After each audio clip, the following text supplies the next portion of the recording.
Hello and welcome to the rMetroidvania podcast. I'm Professor Q. And this is Caldrath from the rMetroidvania subreddit in Discord. This is Master. I also come from there. Today, we will be playing Ori and the Blind Forest Definitive Edition. Oh man, your favorite game? My favorite game, yeah. I figured this would be a surprise because everyone knows by now that I hate this game. So, I told Caldrath not to look at the stream before we actually started recording. I wanted him to be surprised too. So maybe this will be the night that you decide this is your favorite game. Maybe. One Life, when did that? I don't think that was available when I originally played. That must come after you beat the game once. I don't think I've tried to start a new game since I played it. Maybe it's just in the definitive edition. I haven't beaten the game. I've only played up to the point on the first save file that you see. That would be so brutal with the One Life thing. It would also completely defeat the checkpoint system that this game has.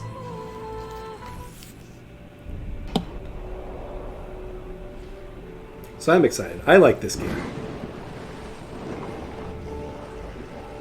Yeah, I think the second one is significantly better.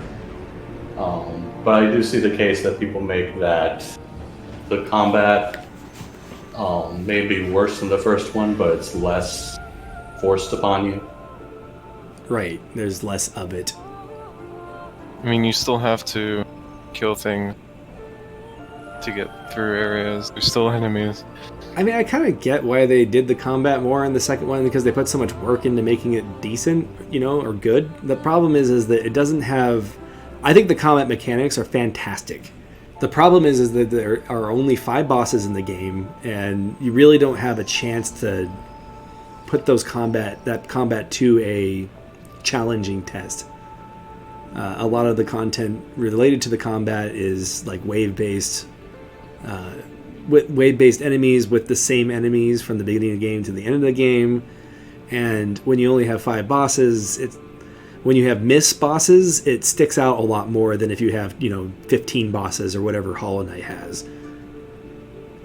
Yeah, I remember. That's the problem with a lot of games, I think. They'll give you a lot of cool tools, and then they won't actually give you any challenge with the tool. And Right. you're just using it, basic combat the entire game. And there's just nothing interesting to do. Like, if you're not challenging the player, what's the point of even having these mechanics? Sometimes it feels like. Yeah, I remember in your review of the second game, you mentioned that almost all the bosses are just flying way up above you, so you can't even use your melee attacks on them most of the time. Yeah, I think part of the reason why the bosses were designed that way was because, and I don't want to spoil all the bosses by talking about them specifically, but they still have the chase scenes that this game has basically as their bosses. And in order to have the chase scene, the boss had to be giant and massive and ferocious. But then when you actually fight it, being giant isn't necessarily fun to fight with Hollow Knight's style of swordplay. All the time. It's better when you have characters like the Mantis Lords or the Sorcerer or whatever that are more your size, that you can kind of dance and play with. They could have done something like having a swarm of whatever the bosses come at you in the chase scenes, and then at the end of the chase sequence, one of them gets split off from the rest of them. Sure. And just fight part one. Or another idea would be that they could have had a technology versus nature type theme for the game entirely, and then you break them out of their giant mech or whatever. Just throwing out an idea of how they might have made the combat more interesting. Or just include more bosses that are your size and let the giant ones be the giant ones as they are. I think that it'd be less of a standout issue to me if it wasn't for the fact that there were only 5 bosses in the game. 5 isn't a terrible amount. Yeah, how many bosses were in Super Metroid? Yeah, but Super Metroid is also a much shorter game, and also I wouldn't necessarily want to compare. When we're talking about good combat, Super Metroid is not at the top of my list. Like, Super Metroid's strengths come from other things. And also, I don't think that Super Metroid kind of... Like, a boss in Ori and the Will of the Wisps takes a lot longer than a Super Metroid boss. Especially since in Super Metroid you can get, a ton of super missiles or whatever and kill them quickly, like I did with that Chozo boss. Also, Super Metroid has 8 bosses? You have the 4 bosses you have to kill. Then you have like the Chozo boss, and then there's that dragon in the Wappa area. I want to say it has 8 or 9 bosses in total.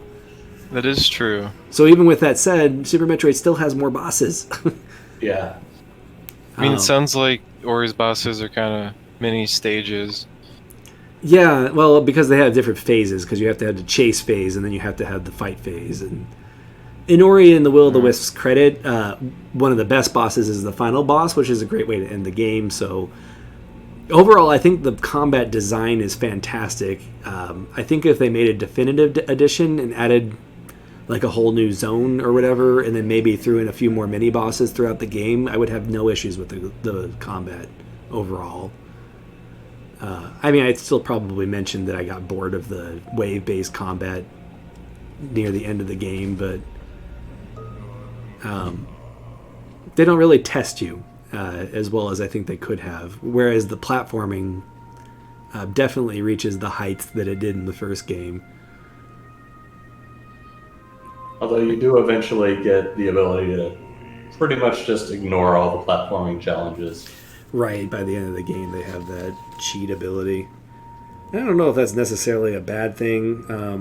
You did mention that I solved a kind of a puzzle to get a secret, that if I had that ability, then it would have been an instant just go get the power, and I can understand that kind of subverting that joy. Subversion of joy. Yeah. That's my new favorite way to talk about games that I hate. I mean, that is part of the Metroidvania MO, though, is like if you got space jump early on in Super Metroid, you would subvert basically all of the game's challenges up until the point where you got the space jump. Well, there's a lot of them where it's like trying to figure out how to get a missile or a speed booster to like in just the right angle to break a block. Yeah, even when you have the space jump, you still have to do spark shining to get all of the 100% items. Space jumping isn't like totally mindless. You have to still time the jump right. That's true. At least in Super Metroid. Yeah, and then the Ori power that you get at the end of the game is pretty much mindless.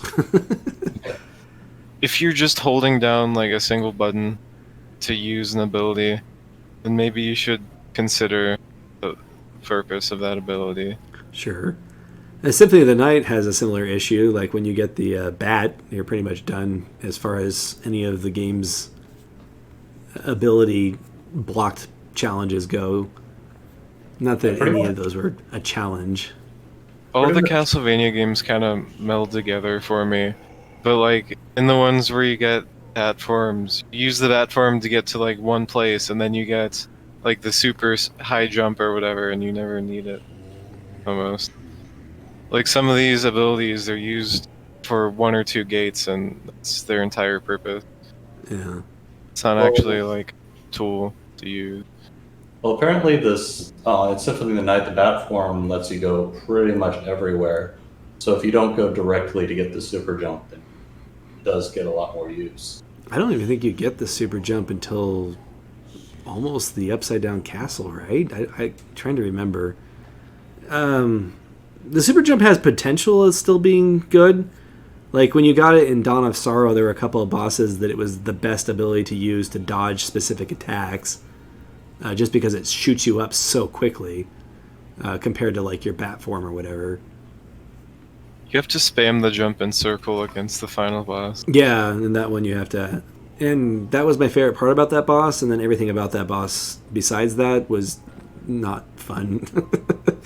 Probably my least favorite final fight in all the Castlevania games. Castlevanias just have terrible final boss. Well, okay, no, I'm not gonna finish that. That's wrong. I really like Ori of Ecclesia's Some- final boss. It's fantastic in my opinion. Some of Castlevania's final bosses are really good, but then some of their others are literally like the worst bosses in their games, and I don't know why. Speaking of final bosses, I just beat Castlevania Lakar Chronicles 2. And you know how like you have that boss that you have to fight like the weak boss, and then you have like the really hard boss afterwards, that trope? And if you fail against the really hard boss, you still have to go through the weak boss again in order to even try again. Yeah.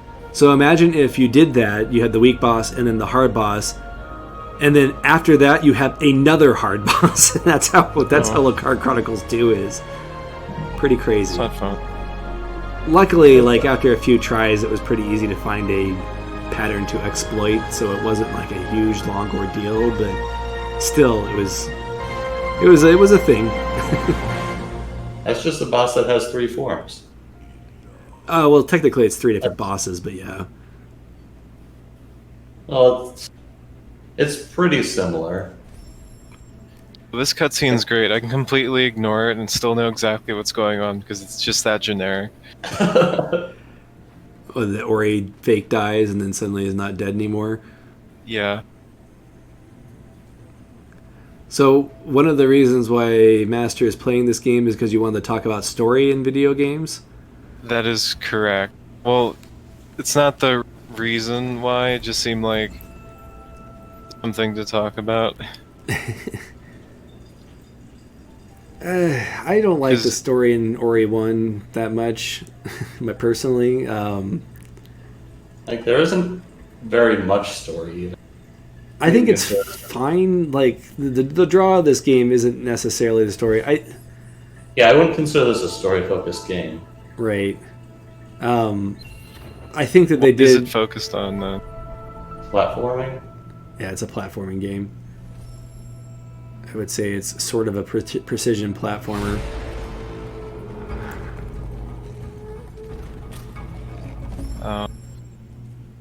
That kills so you here, quickly. do we consider this a boss? That looks like a boss. Sort of. Don't you just have to make it run into the wall and that's it? A boss doesn't have to necessarily be Sure. hard. So, like in a platforming game, enemies are less of a combat challenge and more of an obstacle. Like, there's not really any difference between that and a trap. What just happened there. Like, generally you defeat... In a platformer, you defeat a boss not by, like, hitting it a bunch of times, but you, like, jump to somewhere and do something, and then the boss winds up being defeated. Right, you beat it with your agility. Although sometimes you jump on their head. Yeah. Welcome, Silverant. I forgot that you attacked with Navi. Yeah. This is the... Like, I remembered the attacking of... The combat, of course, it's awful, but I forgot that it's a character just following me around. They say things. Yeah, I think it talks to you like Navi does. It's your voice. Which is interesting because Ori 2 didn't have that, and I thought that was kind of neat that they did it that way. I think they have a narrator in Ori 2 instead that kind of fills you in. I think there's, like, also telepathic, like, linking. Yeah, maybe to some degree. I don't remember specifically.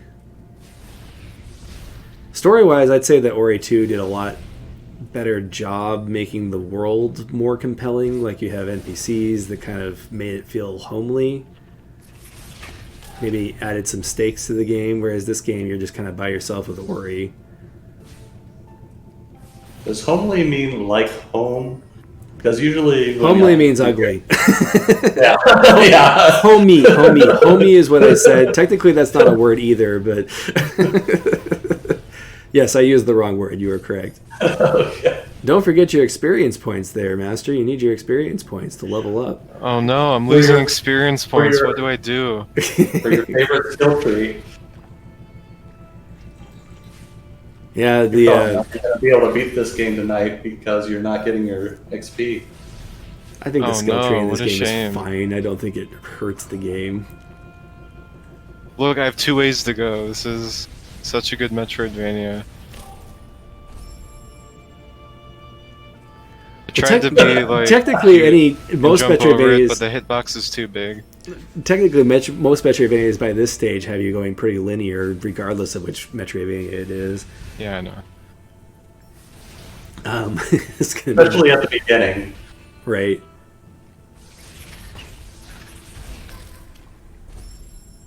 You're on hard mode, right? Yeah. Okay, I was wondering why everything was killing you in one hit. Of course, you only have Well, he also only has I only have 1 health. one health left. Yeah. I forget. Did the checkpoints heal you in this game, or you have to get that separately? I don't think they heal you. Okay, those bulbs are what. See, I get life there. It still doesn't like prevent me from getting one-shotted though. Because when you kill them, they just shoot out projectiles in a different pattern. It's like where you'd be standing if you were dodging the other projectile. The way healing works in Ori and the Will of the Wisps is probably the only thing I would cite as a potential flaw in the actual system, rather than just being the content. I think it's too easy. Like you absorb 1 energy to heal 3 health, and because all of your weapons are key to the same mana source, they had to make it so you could refill your mana during a boss fight, and so you basically had just this really long health bar during boss fights that kind of, I don't know, it discourages the kind of play that I think would be more fun, in my humble opinion. Yeah, the new Shantae game had an issue with giving you excessive access to healing. Yeah. I'm finding it indivisible has maybe a similar issue, but we're not far enough into that game to see how deep the combat gets.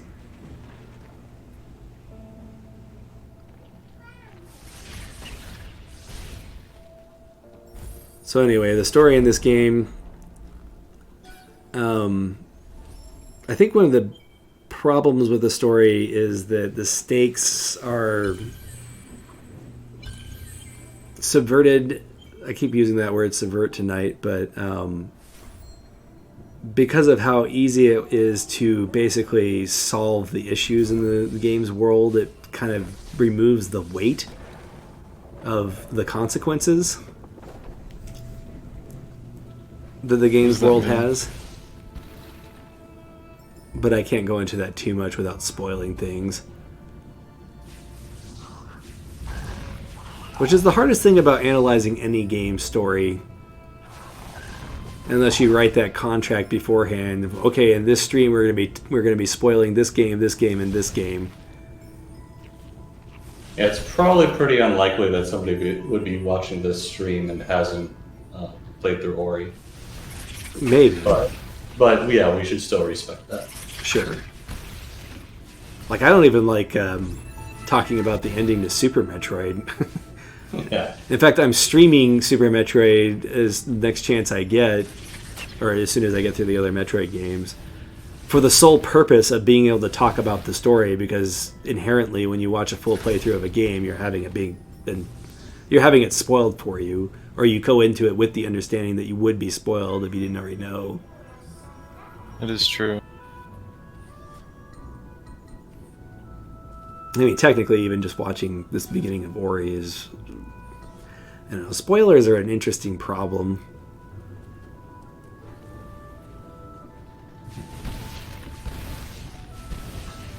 You kind of have to grapple with anytime you do any kind of critique or analysis. Yeah, it's to be expected, and some people do care less about spoilers than others. Right. Though we are cultured people, so we care about not spoiling other people's games. Well, especially when I feel like honestly, I would be happy to spoil the story to this game, because I don't feel like it's enough of a focus that would ruin the game for you if you spoil it. Like, going into it knowing what happens, you might feel less inclined to go into it, but that isn't the point of the game. Like, I feel like you could still enjoy it being completely spoiled. I mean, you can enjoy most things being completely spoiled. Spoilers have less of an impact, depending on the game. There are games like Outer Wilds where it's like, no, we're not even going to talk about that game Right. Sure. ever. But then, like, you can talk through most of a game, the different games, like maybe plot points or just the saying that Dr. Wily is the villain in a Mega Man game. You mean Mega Man? Technically a spoiler, but no one really cares. Exactly. I mean, there's not much to spoil there. It's not valuable information.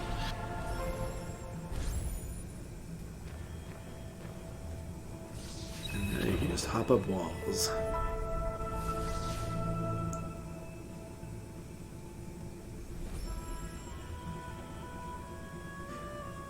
Yeah, going into the mechanics of Ori and comparing Ori 2 and Ori 1, I just feel like the design in this game overall is a little bit tighter for its platforming focus. My personal opinion. Yeah, it became less focused on platforming and more focused on combat in the second.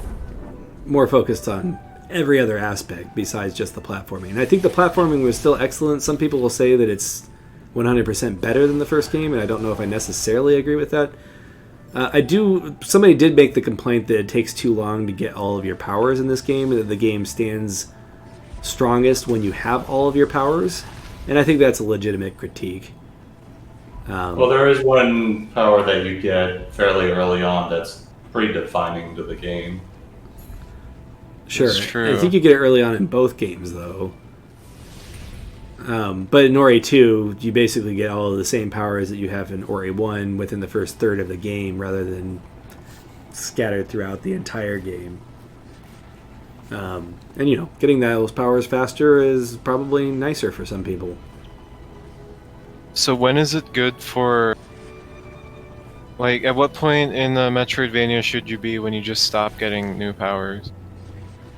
So that is a good question. Like, depending on the game, a lot of games, some of the upgrades can be excellent and fun to use, but then if you're 90% through the game when you get it, there's a lot less enjoyment to be had. You have to have some time to let it shine. Oh, there's some that are just like so overpowered that they kind of remove most of the gameplay, and those could be should be reserved for late game upgrades.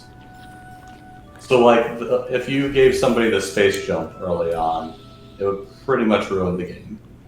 Sure. I mean, you say that, but honestly, I think it's not like you're gated only by your ability to go up. And it's not like you can use space jump in every situation. It does get rid of the grapple. The grapple is completely ruined by the space jump.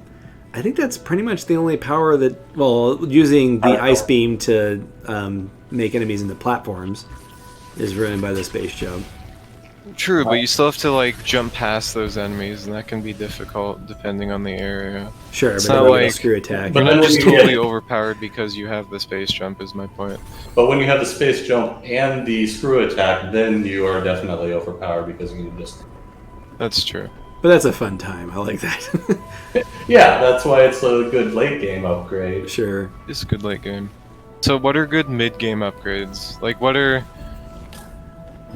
upgrades, what kind of upgrade is the best to have where you can still, build the level around it, but it's fun to use without being too overpowered? Oh, so here's something interesting. What? Pharaoh Rebirth doesn't give you the double jump until the very last level. And suddenly the double jump feels like an in-game power as a result of it, because double jump is just that good in every Metroidvania game that it's ever in. So, I don't know, it just depends. A lot of the answers to questions like that is it depends on the game. I don't know if there's any powers specifically that would be good for mid game or end game. It just depends on how you implement them into your level design. It is true. I don't think there's so much like definition for what's a good in-game power as much as there's a definition, or good mid-game power as much as there's a definition for a good in-game power and a good early game power. I do like the question though. When is the best time to, or how much time should you have with all of your powers? And again, it depends on how overpowered your powers are. But I think a good example is Castlevania Symphony of the Night, where you have basically 50% of the game, or 50% of the content, is after you've gotten all of your powers, and you have to explore an area as big as the first half of the game without any more Metroidvania upgrades to be found. Right, but that's like the worst execution of that idea possible. And I agree. Could that execution be made better, though? Like, how could you make it so having all of your powers for 50% of your game be good? No, I think it could be made better, but you'd have to still have... The game would have to be interesting and not the specific thing you're referring to. It'd have to be the opposite of that. So I know I've expressed before that like the main draw I have for Metroidvanias is that they kind of force a design where the player is constantly getting new. Great. They don't always have to be like that, though. I think you can have a really compelling Metroidvania with very few actual movement abilities. So La Mulana doesn't really give you much new movement. I mean, the double jump is actually kind of mid-game-ish, and you do a lot of content before you actually get it. But like, there's besides like items, basically, you don't really get many new abilities in that game. Yeah, that's probably part of the reason I don't like it as much. You could say that once you get the double jump, that's... I mean, I don't really remember the sequence of upgrades, but you could argue that's like the majority of the upgrades, and then the rest of the game is fully upgraded. La Mulana, man.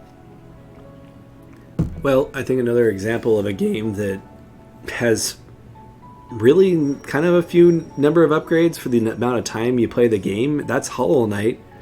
Once you get the double jump, you're pretty much done. You get one other power that basically works as a key gate. That is important for combat, but less important for moving around the game's map. And I would say you get the double jump probably about a little past the halfway point. Arguably, it pulls off what Symphony of the Night does, where you get your powers 50% of the way through the game, and yet it remains compelling for the rest of the game. And I think part of that is because of the charms and the effect that charms can have on how you address the game's problems. You are completely right.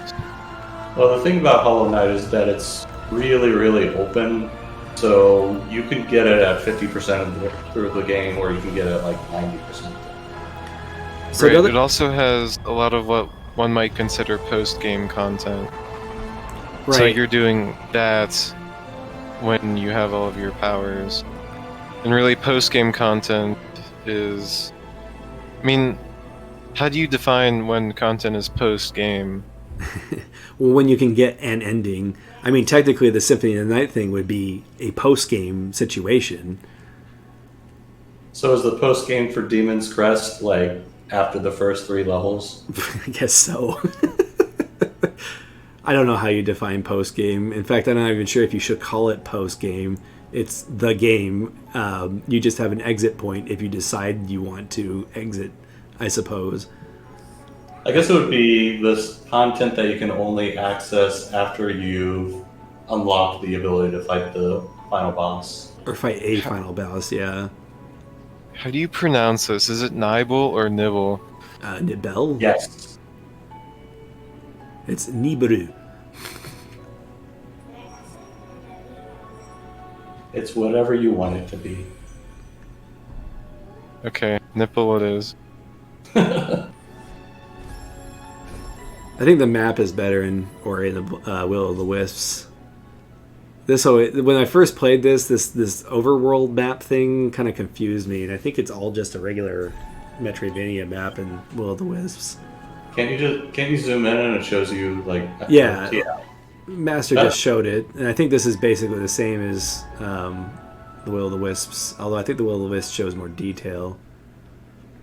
Yeah, I don't remember if it does it in this game, but in Will of the Wisp, if you get anywhere near an upgrade, then it shows it on your map, which has its positives and negatives.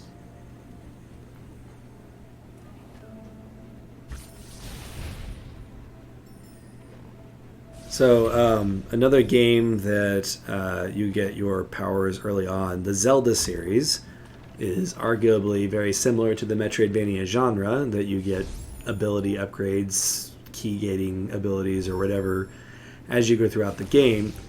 And Breath of the Wild gives you the 4 that you need for basically every challenge in the game right at the beginning. And then the entire game is based on using those powers in unique ways, or working with basically a systems-based physics thing. And I think it works really well with Breath of the Wild. And I think I wouldn't even consider Breath of the Wild to be a Zelda-like. And you can make that argument. But what I'm trying to say is that if you had a Metroidvania that was 10% your typical Metroidvania and then 90% Breath of the Wild style, where it's more of a sandboxy type thing, I think that could work. Like, in my opinion, that's how the later part of Symphony of the Night could be made better, is if it was more like Breath of the Wild, where you could explore the entire castle, or you could go straight to the final boss. Would be one way to, in my opinion, make that a better executed idea. So, the messenger, what if you do that, but like the opposite? Where it goes linear after you have been in Metroidvania for a while? Yeah. Would that be a bad thing? I don't know. Or a good thing? Like, literally taking the messenger and turning it backwards? Like... Well, that's kind of what you were describing. You go around and you get your stuff, but then the latter half of the game is like linear platforming. Well, I wasn't necessarily describing it as linear. Like, the last part of Symphony of the Night is definitely open.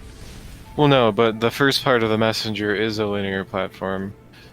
So, right. There was a game that we both played, Brock and I, called Moon Raider, which described itself as a Metroidvania. Oh gosh, yeah.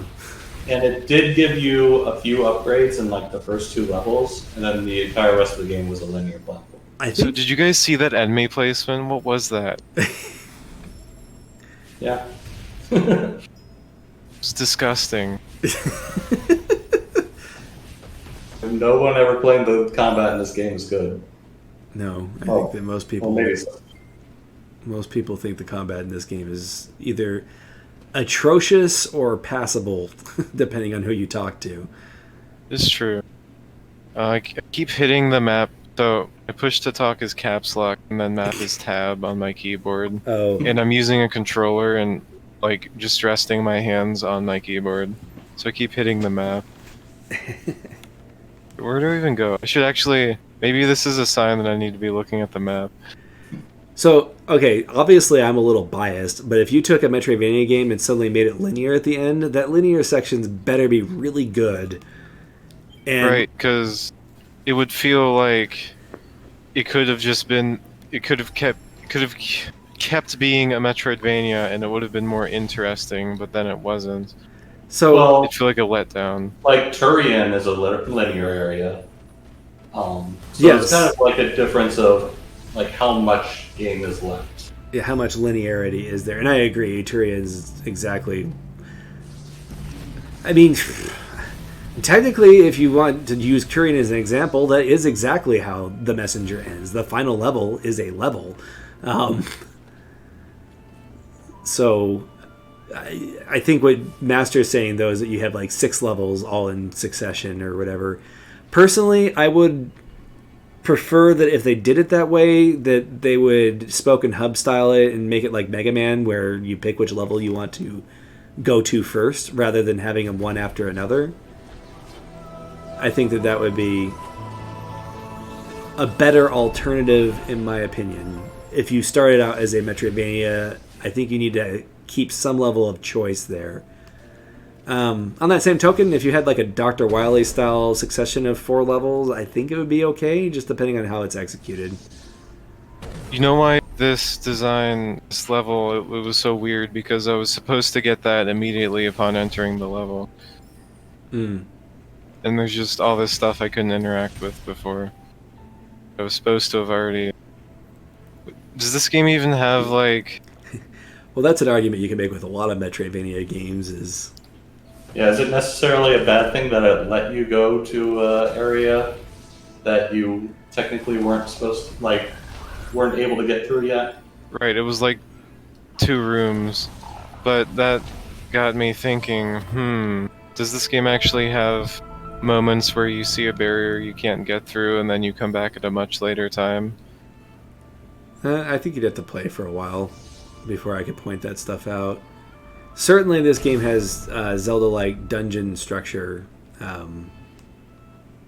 for some of its main stuff, but I think where the Metroidvania part comes in is collecting all of the goodies that are in this open area.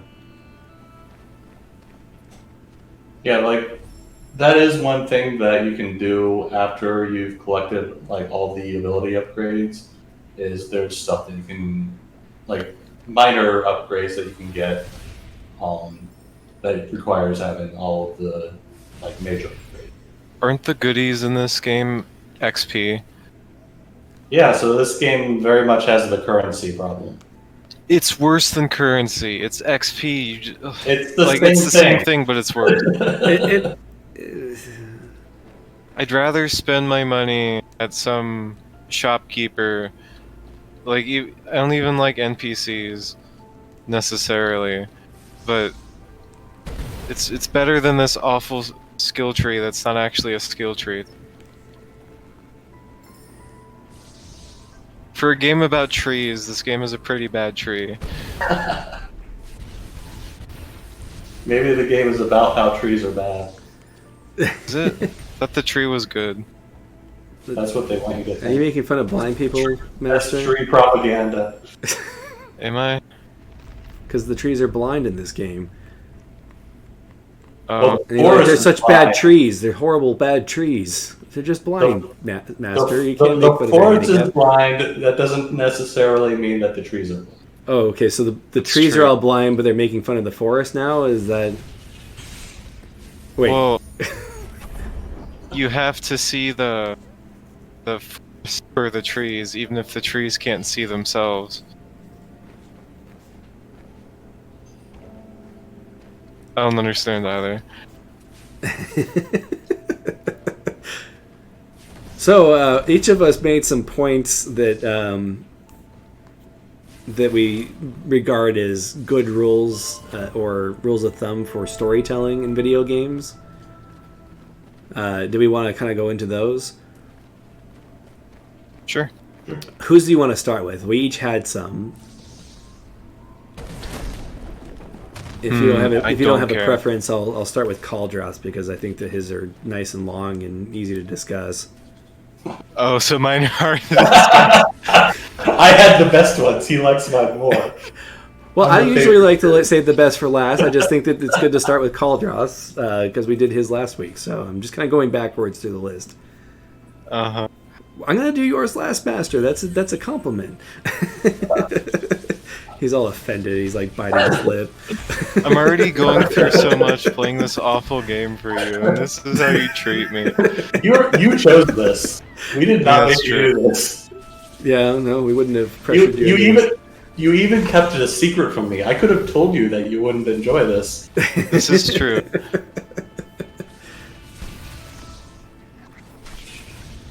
I like this game. This is like a comfort food game for me. It's fun to play a game like this occasionally. I'm kind of in the boat where I don't think I would ever play this game again when the second one exists. Oh, I would definitely play this one again, especially since I didn't technically do all the definitive edition content when I played it. I really wouldn't mind going back to play that. I hate when a game has 2 editions and then it like... So both editions exist as separate games on my library, so I have to look at Ori twice. It's awful. I actually don't know why they're separated. I guess maybe if you really didn't want to have the extra powers that they threw into the game, I don't know. Yeah, then, like, if I wanted to say I got all the achievements in Ori, no, I have to do them again. Didn't they automatically give you the definitive edition if you had the earlier one? Probably. It's the same. Guacamelee does the same thing, doesn't it? Oh, yeah. Yeah, So, they had the wait, gold do they have edition. 3? No. They've got the normal and then the Super Turbo Championship. So the thing edition. about Guacamelee is you actually have to pay for both, though. Like, if you didn't have one, you don't automatically get it. Or get the other, unlike this one. And I don't know. I played the gold edition. I'm interested in playing the Super Turbo edition. I played Guacamelee 2 as well. And I assume the Turbo edition is a lot closer to Guacamelee 2 because the gold edition has a lot of issues that the second game does not. So it did have 3 then. It had normal, gold, and turbo. That's weird. I hate when games have too many editions. And also the fact that they all sound like upgraded versions, but not like more upgraded than each other. So you don't know which one's actually the definitive edition. Give me one game, or like if you make a change and just patch your game that you already have out. I don't know. There is an argument to be had to have the original version. If it's classic. Yeah, I mean, if that's what you prefer, I don't know. I mean, everything's subjective, and somebody might prefer the wonkiness of the original Guacamelee. So, Melphis Belmont says that you should have just started a save after you got the bash ability. Yeah, people might have enjoyed that more. I'm sorry.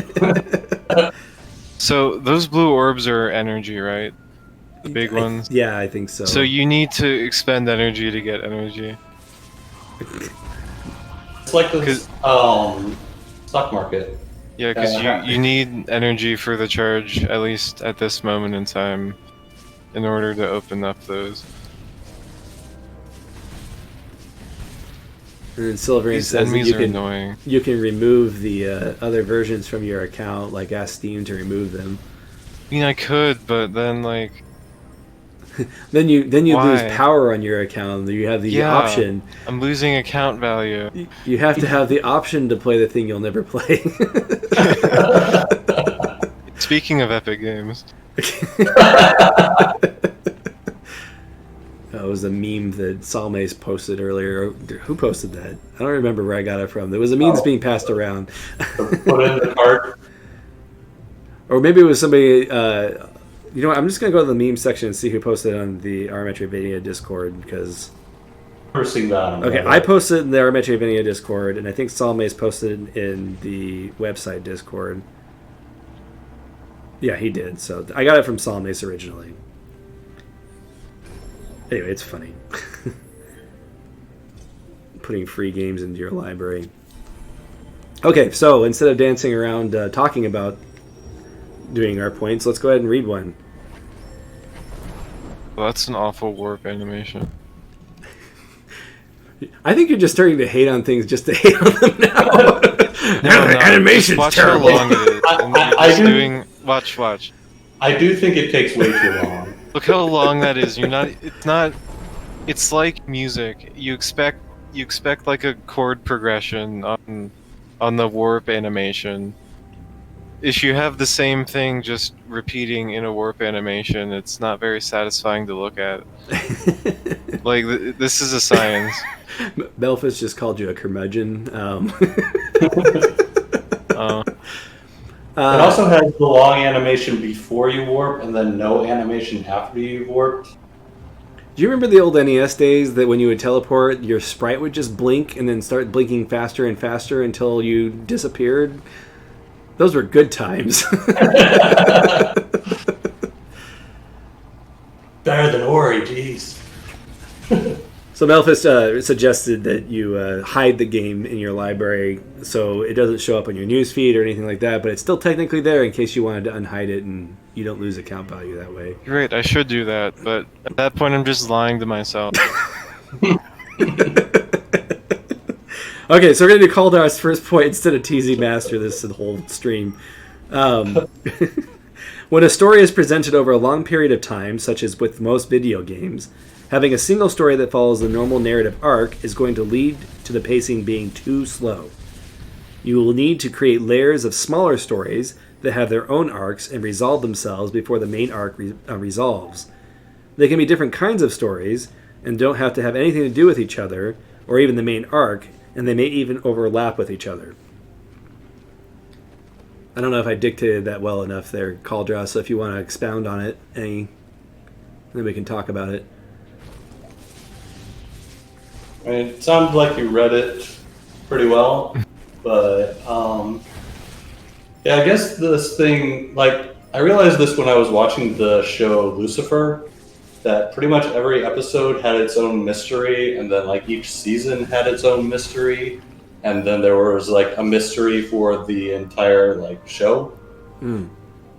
So that show, like, specifically, like, everything was mysteries, and then they made it very obvious that that was the structure, and they kept reusing it.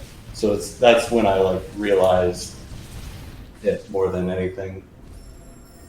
I think that this works best for like open world type games,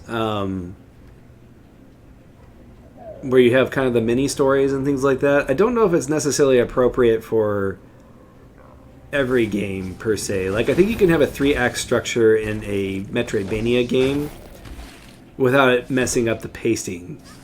Well, you have the 3-act structure for the like overall story, but then you also have additional stories. So like right now, there's this story where this thing grabbed the like gem or whatever that you need, and you have to chase him down and get it. Oh, that just gave me XP, not energy, so now I just can't progress. There should be a crystal somewhere around here if you absolutely have to go that way. No idea. There's a sign, so he probably does. Well,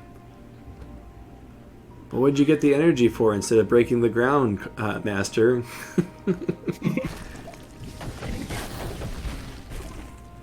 It looks like you could probably bomb that thing if you get one of those.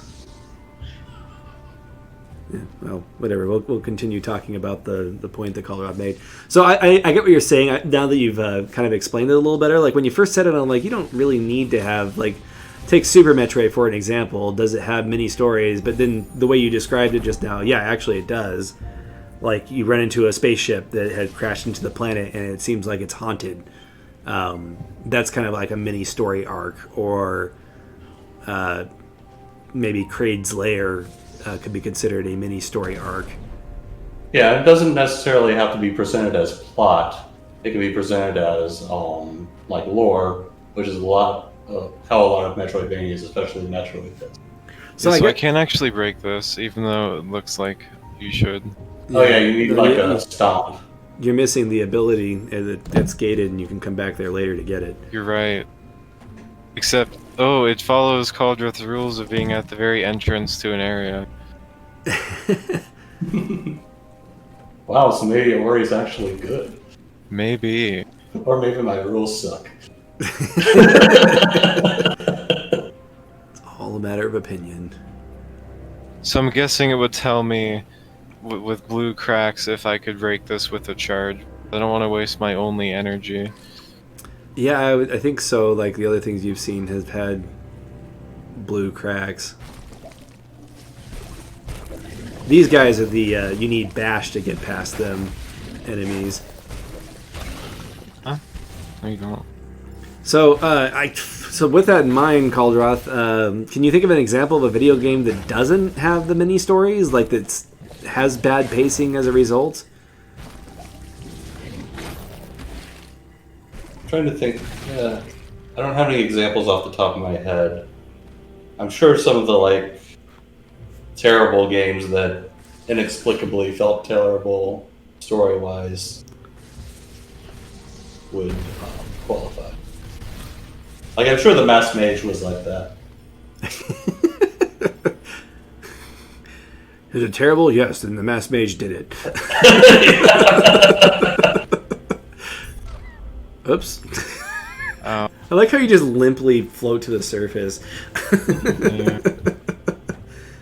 Should probably like actually do this. So yeah, I'm trying to think if there's any game that doesn't, or that has, that doesn't have the mini stories. Oh, maybe you can. Oh, there you go. And then go next to the thing and let him break that last. Or you could do that. That works too. Does it? This isn't quite the same, but it's similar to when enemies just lock onto your position when you're like playing a 2D game and it just doesn't work. So yeah, no, I think it's a good rule. I'm just trying to think of games that break it, or when that has become a fix for a story that has a problem.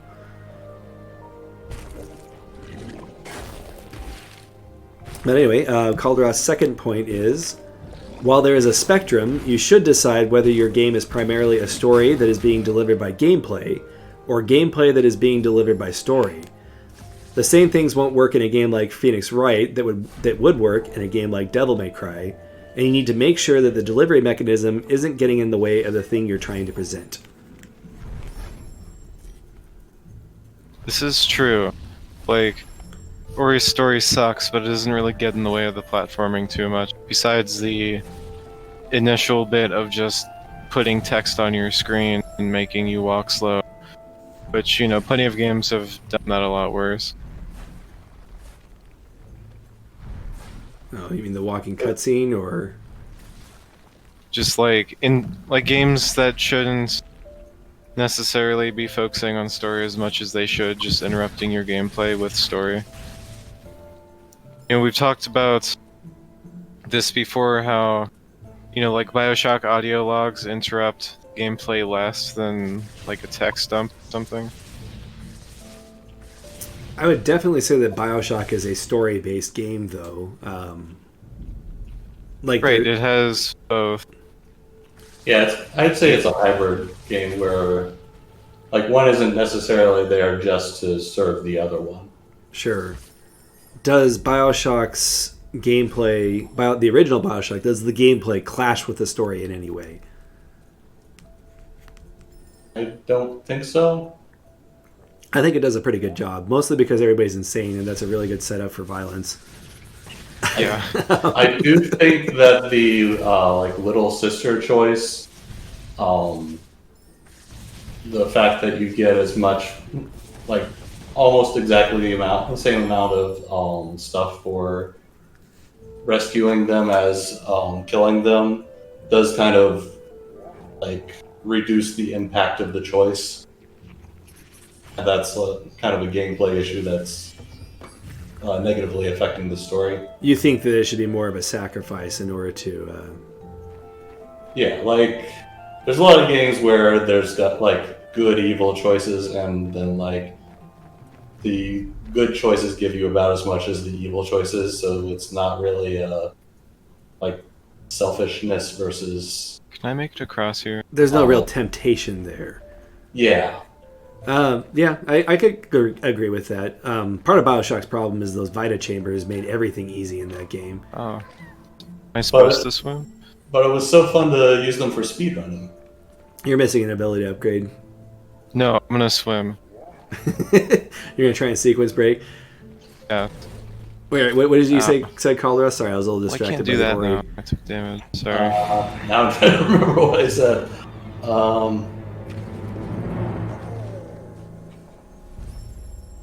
Wow, I just ruined everything. Yeah, I think we were talking about how good evil choices. Oh yeah. Are usually not as much of you're not as incentivized to do the evil thing as you probably should be. Yeah, my problem was there was never even any temptation to eat any of the little girls, Yeah, is that's ultimately true. But if you don't know about that beforehand, and you can argue that the intended gameplay experience is not knowing rewards of maybe or like results of either, then it's not as big of a problem. maybe if it was a different choice. Like the choice in that game is, do you want to kill the little girl? Like I think that most people would go into that and say that's probably not a thing I should be doing. Now, if it was like, do you want to steal the beaker from the scientist or whatever, like actual theft, that would be more of a dilemma that you could justify. Although I say that, but my brother-in-law was like, "Oh yeah, I ate a few little of those little girls because I wanted the stuff." Like for whatever reason, he didn't see there was any issue with it. So maybe it's just me that. I mean, to be fair, they're pretty demonic-looking girls. That's true. And everyone's kind of like monsters in some way, shape, or form in this game, so... Now, Melphis Belmont says that doing wrong needs to have a real benefit, at least in the short term. And technically, Bioshock does have that. You do get the atom earlier. The real benefit of saving the little girls is they leave you presents by the vending machines. As an eventual reward for saving them. And you do get the benefit immediately if you do kill them. So there's a slight delayed gratification there. But I also don't didn't like... Sorry, keep going. I'm just talking about the game. Sure. And you already know I don't like the game. Bioshock? No. This game, right, okay. But in Bioshock, like the game, I never felt that the game was hard enough to entice me to try and get the atom early, and so it was never a temptation for me. I think if the game was a lot harder, if the Vita chambers weren't a thing, if it was better designed in general to support a more difficult gameplay, it might be more tempting. Like, for instance, let's say Dark Souls. Just so we can check that off the bingo. If you were given the option to have a whole lot of souls early on for doing something atrociously evil, would you do it? That's absolutely true. They kind of try to do that with the PvP by framing it as you just plundering other people's souls for your own benefit. Which, I mean, that kind of is literally what you're doing. Yeah, except there's not really any moral consequences to the story as a result of that. There are some NPCs that you can kill to get stuff that you would not normally be able to get. Yeah.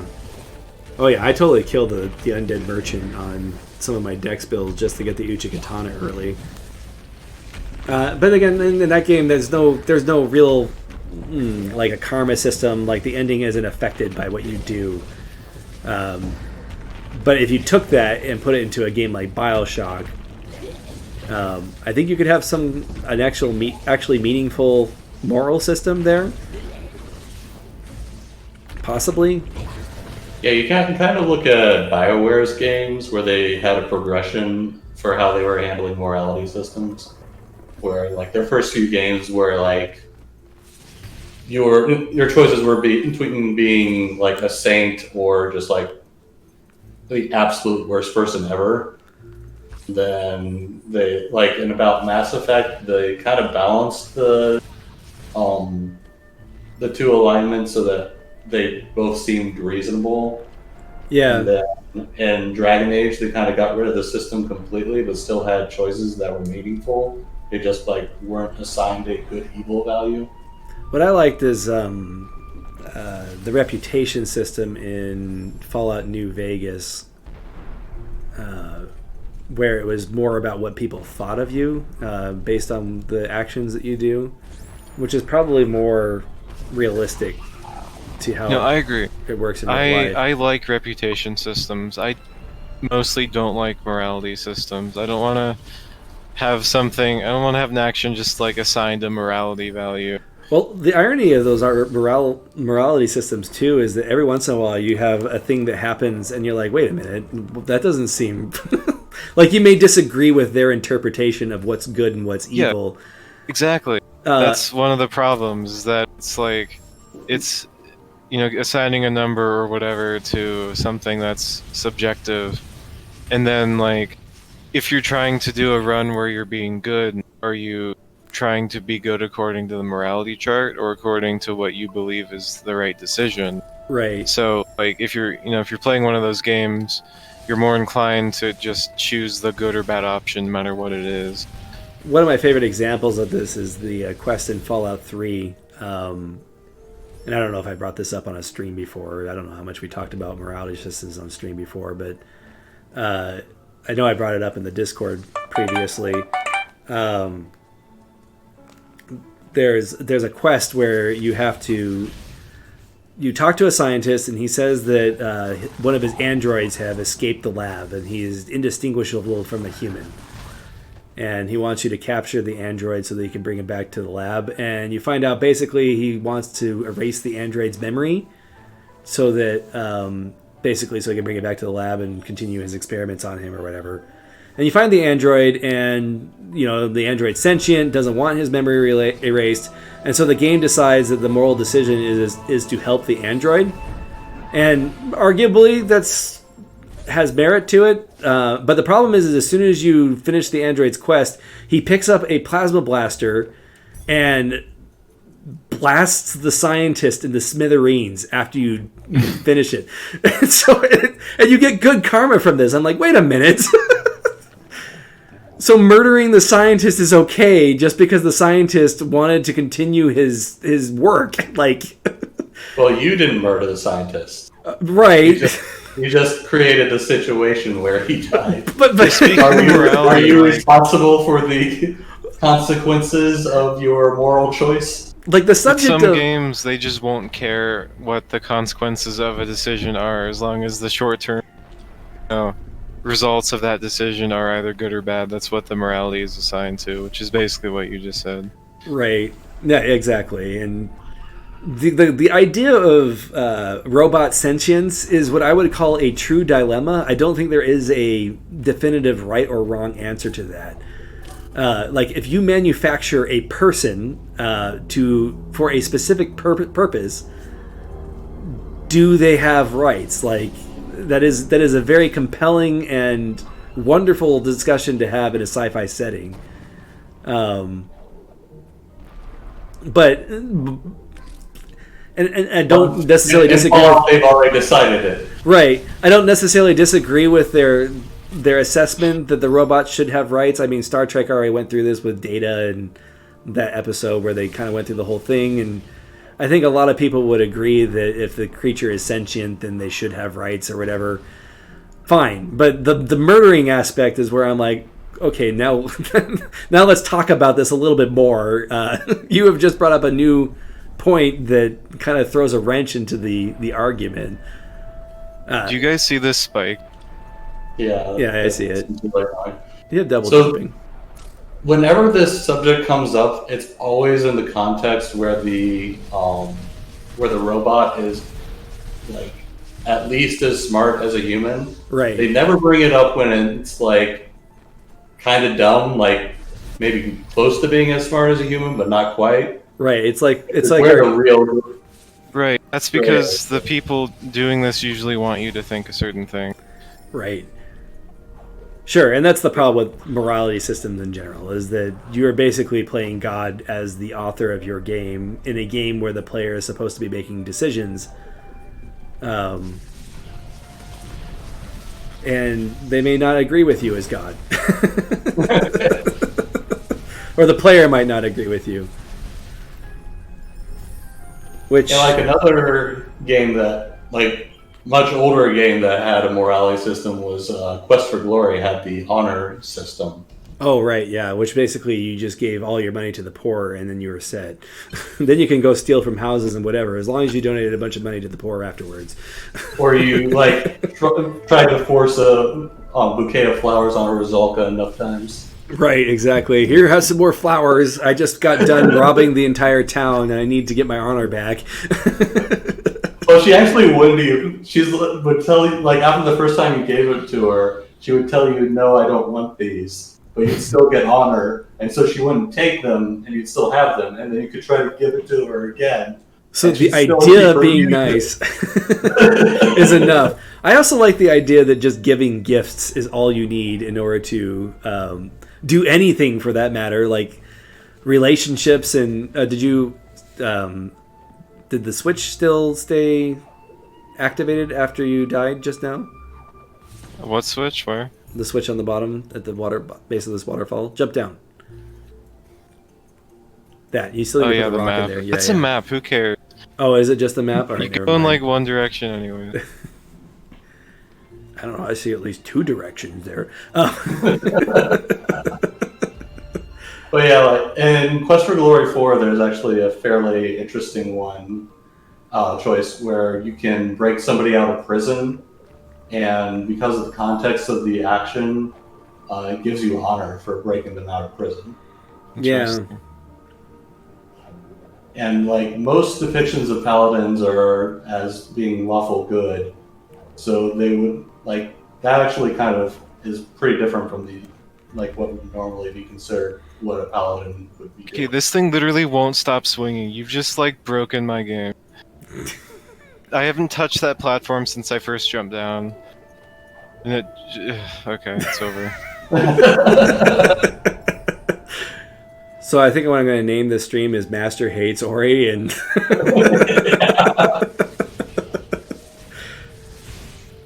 oh boy. You knew this was going to happen if you played this game, though. Yeah, I figured you guys would enjoy it, and since you're laughing like every minute, I think you are. And I chose well. Haven't we discussed before that the point of watching somebody stream is to see them suffer? I think that's what a lot of people go in for, yes. I've decided that is the point for a lot of people. Like, all of these speedrunners that basically get paid by people giving them money while they're streaming, trying to reach the world record or whatever. I know that there's a lot of people who are like, I gotta be there when it happens type thing. But like, I'm watching some of these Carl Jobst videos, and some of these people who do GoldenEye runs spend 10 hours basically playing slot machines, hoping that the AI swings in their favor so they can get a world record, because there's so much RNG involved with so many of these records. And I'm like, I don't understand the audience that sits and watches for that 10 hours personally. Are you talking about the aircraft carrier? Any of them. Like, he's kind of explained a lot of different levels in his videos, and it seems like a lot of them are very based on factors that the speedrunner cannot control. Well, most games that have speedruns that also have enemy behavior RNG will have the same problem. Right. If you rely on the RNG to be able to successfully do something or not, even if it's like not an intended way of playing, you know, like running past a bunch of enemies, they may or may not kill you. It's random, then you know you're gonna have that problem in your game. Right. And I'm not saying people are wrong for watching that. It's just something I don't personally understand. Personally, I would speed run something different myself. Yeah, I wouldn't speedrun that. Speedrunning is just one of those things. There are some games that I would speedrun. I kind of got out of speedrunning because of RNG-based stuff. Like Mega Man X5 has this thing where you can basically activate the final area right at the beginning of the game, and you can get like the ultimate form in the final area, so it makes all the rest of the areas much faster. So, but there's a chance that you lose one of your characters whenever you do that activation, and you lower the chance of the bad thing happening if you complete more areas, but it's still RNG whenever you activate. It's funny so the fastest way to beat the game is to activate this immediately and then hope for the best. In X5, right? That's the thing. It's not like it's the developer's job to make sure the game is super speedrunnable, unless that's like one of their stated goals for the game. Right. So you have stuff like this that could be interesting in a non-speedrun situation, and then it's just horrible and tedious and makes the game bad to speedrun. I'm going to Well, there argue was, that I don't like it, even when I don't like that mechanic in Mega Man X5. Period. Myself. there was also a thing where the PC version of the game, it would roll, like whenever you finished a level, it would roll to determine if you would. Or wait, no, in the console version of the game, it would roll after you finished each level to determine whether or not you would succeed at the thing. But on the PC version, it would roll whenever you tried it. So you could, on the PC version, you could save the game and then go try it, and then if it failed, then you can reload your save and try it again. But if you were on the console version, then you had to beat another level to try to re-roll it. That's weird. And I was on the console version and like competing against people on the PC version. Oh, sure. Yeah, it was it was not fun. They probably should put those in separate categories, to be honest. Well, that's like the only thing that is different. So like most of the time it doesn't matter. It's just like if you're trying to go there immediately. Personally, I kind of find that kind of RNG to be bull crap anyway. Like, I don't think that. I think that I would have preferred that they had designed that differently. I think it's neat that you can get it early on, but I think in order to get it early on, there should be some kind of skill-based option rather than it just simply being a 45% chance or something. Yeah. But I don't know. I think I'd speedrun Super Metroid if I had time. That game seems interesting enough to me to speedrun. I'm sure there are RNG factors at play there. I don't know about them, but That was a game design like where going through it fast was like an actual thing. Like they had a timer and then a better ending. yeah, that's true. That too. But there can still be like speed running techniques that the developers didn't think about that could mess things up. One thing that does come to mind is when the self-destruct is active on the. You just got La Mulana'd there. I mean, I kind of just gave up because I needed to charge to open that, and that seemed to be a reward. Oh, I don't really want to go back there. gotcha.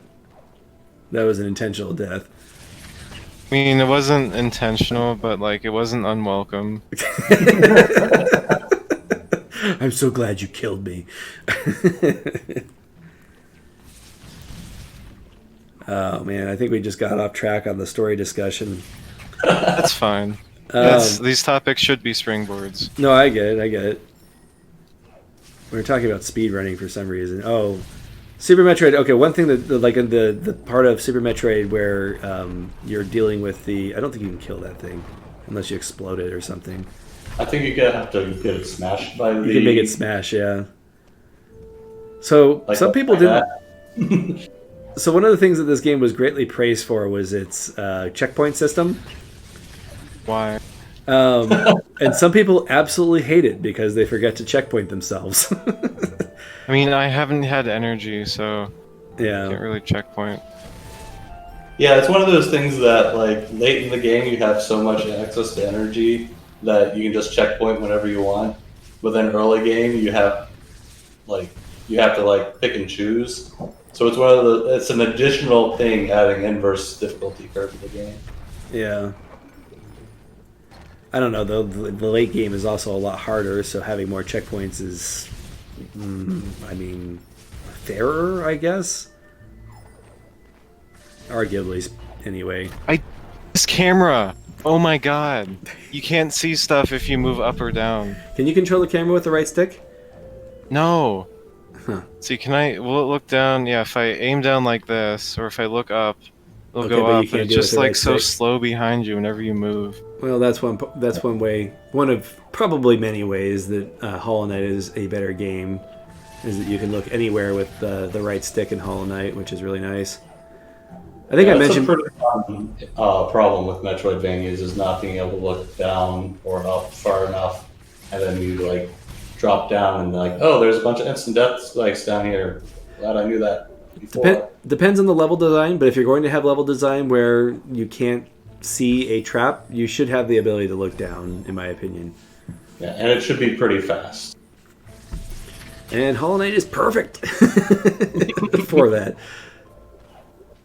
For many other reasons too. Sure. I still think that this is a good game to recommend to people if they prefer platforming challenges and don't necessarily like combat challenges as an alternative to Hollow Knight. I also think the platforming in general is a step above Hollow Knight, but that's also not Hollow Knight's main focus, even though it has some great platforming sections. Do you see how long? Okay, watch. I'm gonna do this again. Watch how long it takes the camera to move up there so you can see the trap. Huh? It's like 3 seconds. Yes, this is an instance of unfair difficulty.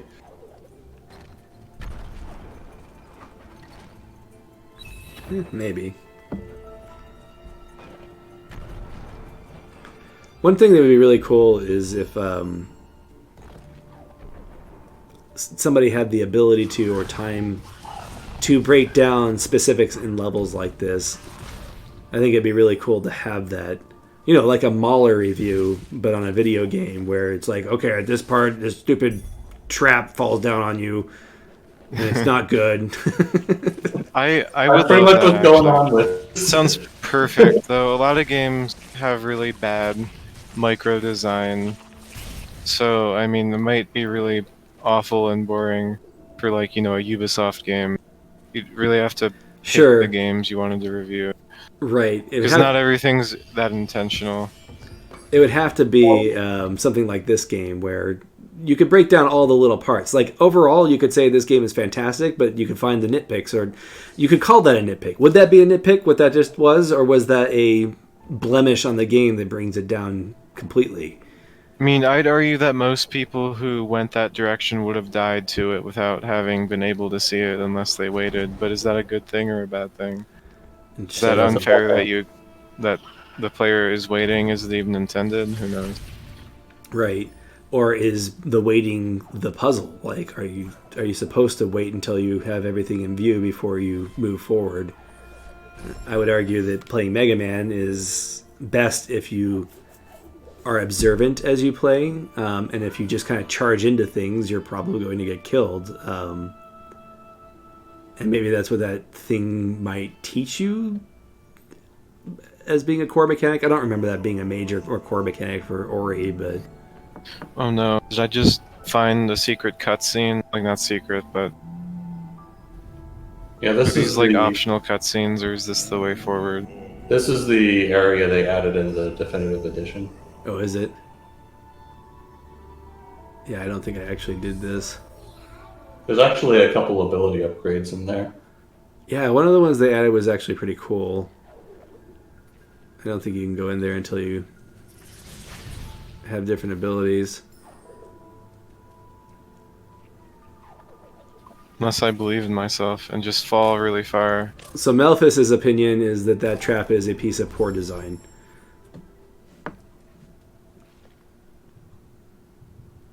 And I can see that position. I think I have no comment really. I think it's probably just forgettable to me, but Well, it's one of those things that, yeah, it's something that isn't going to ruin the entire game for you, but it makes it worse in a small way. maybe so. And if you're master and you already don't like the game, then it's going to make it seem even worse. Sure.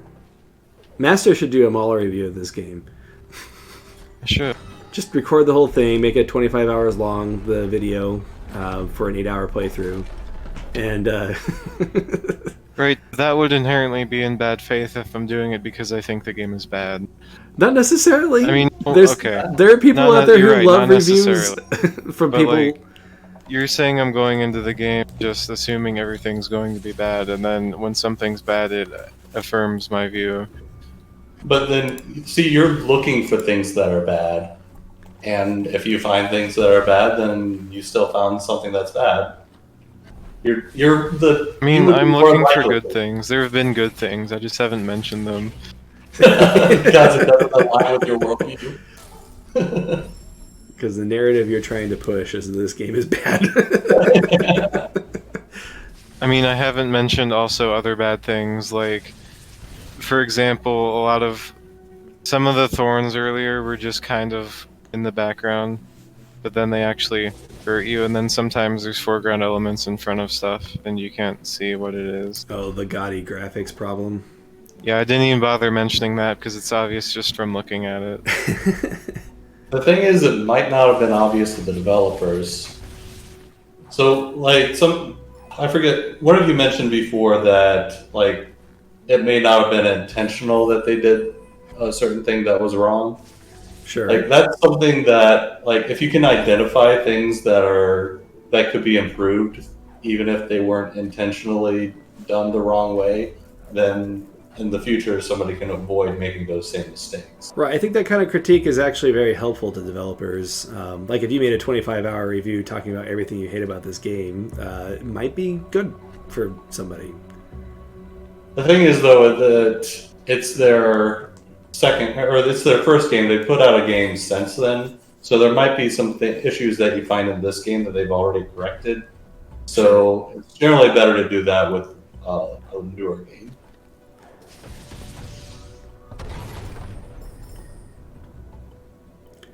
I like that they tempt you with money to get rid of your checkpoint power. Too bad it's like not even substantial. Maybe it is and I just haven't been paying attention because I don't look at the XP because it's awful.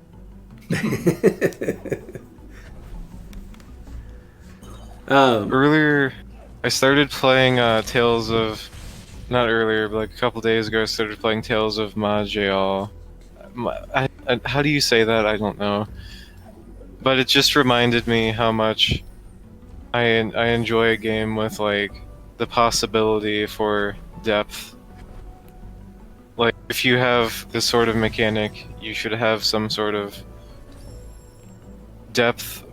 Like if you're streamlining it to the point where it no longer has depth, then like why have it? Sure. If I get kind of rambly. Sometimes I think what you're saying is a lot of people when BioShock came out complained that it wasn't enough like System Shock, which had a lot of like little mechanics like inventory management and things like that, and they complained that it was too streamlined, that they lost some of the spirit of the shock genre. Right, and that doesn't make the game worse, but like if you had a more bare bones version of that mechanic in BioShock, then that would be worse than just not having it. I think some of the trouble you're having in this particular section is because you're playing on hard mode. I mean, I assume these spikes one-shot you anyway. And No, I think. I think that if you have enough HP in normal mode, you probably don't get one shot. I mean, also, so if it's...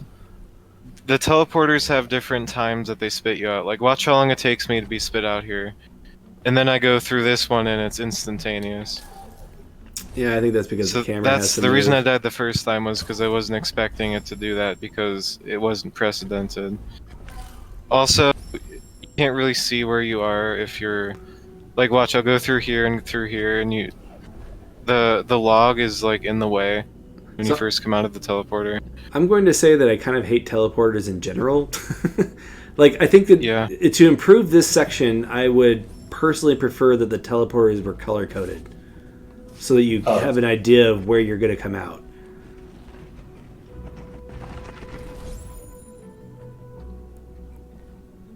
Because it is just kind of a blind shot there.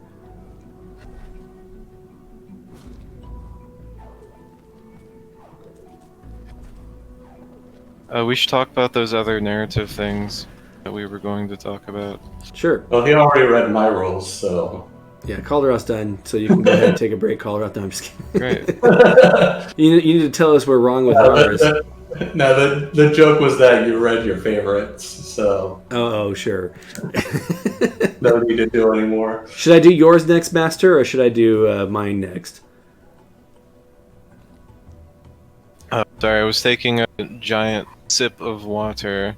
You gotta stay hydrated when you're yelling. I don't care. You can decide. We'll go to yours, or we could do mine. That way, we can save yours for last. I mean, it's possible. I'll go ahead and do mine. So my first point that I just came up with, just kind of as talking points, most games need a compelling narrative. So most games need a compelling narrative. I cannot speak my own sentence. That's bizarre. Not every game needs a deep story, but they do need a compelling narrative. And my argument for that, or to kind of expound on that a little bit, is that when you don't have some kind of theming, at least, that intrigues the player, anytime the game gets difficult, and that's actually my second point. Compelling means that a player has a reason to keep playing.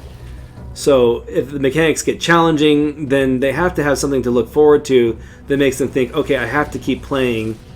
I have to keep learning to play the game in order to see what happens next. The purple spots disappeared. There's a purple spot where I'm standing and it's not here anymore. Well, I guess you can be rest assured that he doesn't come out of that spot anymore. I don't think that the spot was ever purple. I thought it was. Maybe Yeah, I think everywhere I'll that it attack comes before it out, actually goes purple. And if they just peek out, then it doesn't stay purple. Try standing on the log to the right and see if he can pop out somewhere else. yeah, see that there's purple around the Right, and he popped yeah. up in that earlier, but it didn't turn purple, is what I was Yeah. confused about. Like, I wonder if he would pop up there again if you stood away from that spot, because he won't appear where you're standing. I mean, he appears right next to me, like there, so... So, I'm not standing on the spot, I'm standing next to the spot. so do we count this as a boss fight? Yeah, this is the closest thing to a boss fight that this game has. I mean, unless you count the chase sections as boss fights.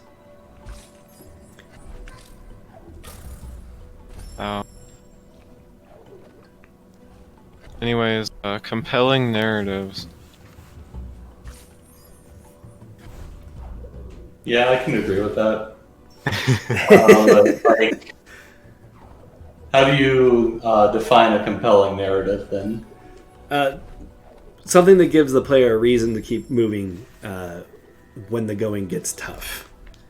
So I wanted to, because I thought of a counter argument for this argument, and that is a game like Baba Is You. Does that game need a compelling narrative? Does it have a compelling narrative? It has almost a narrative.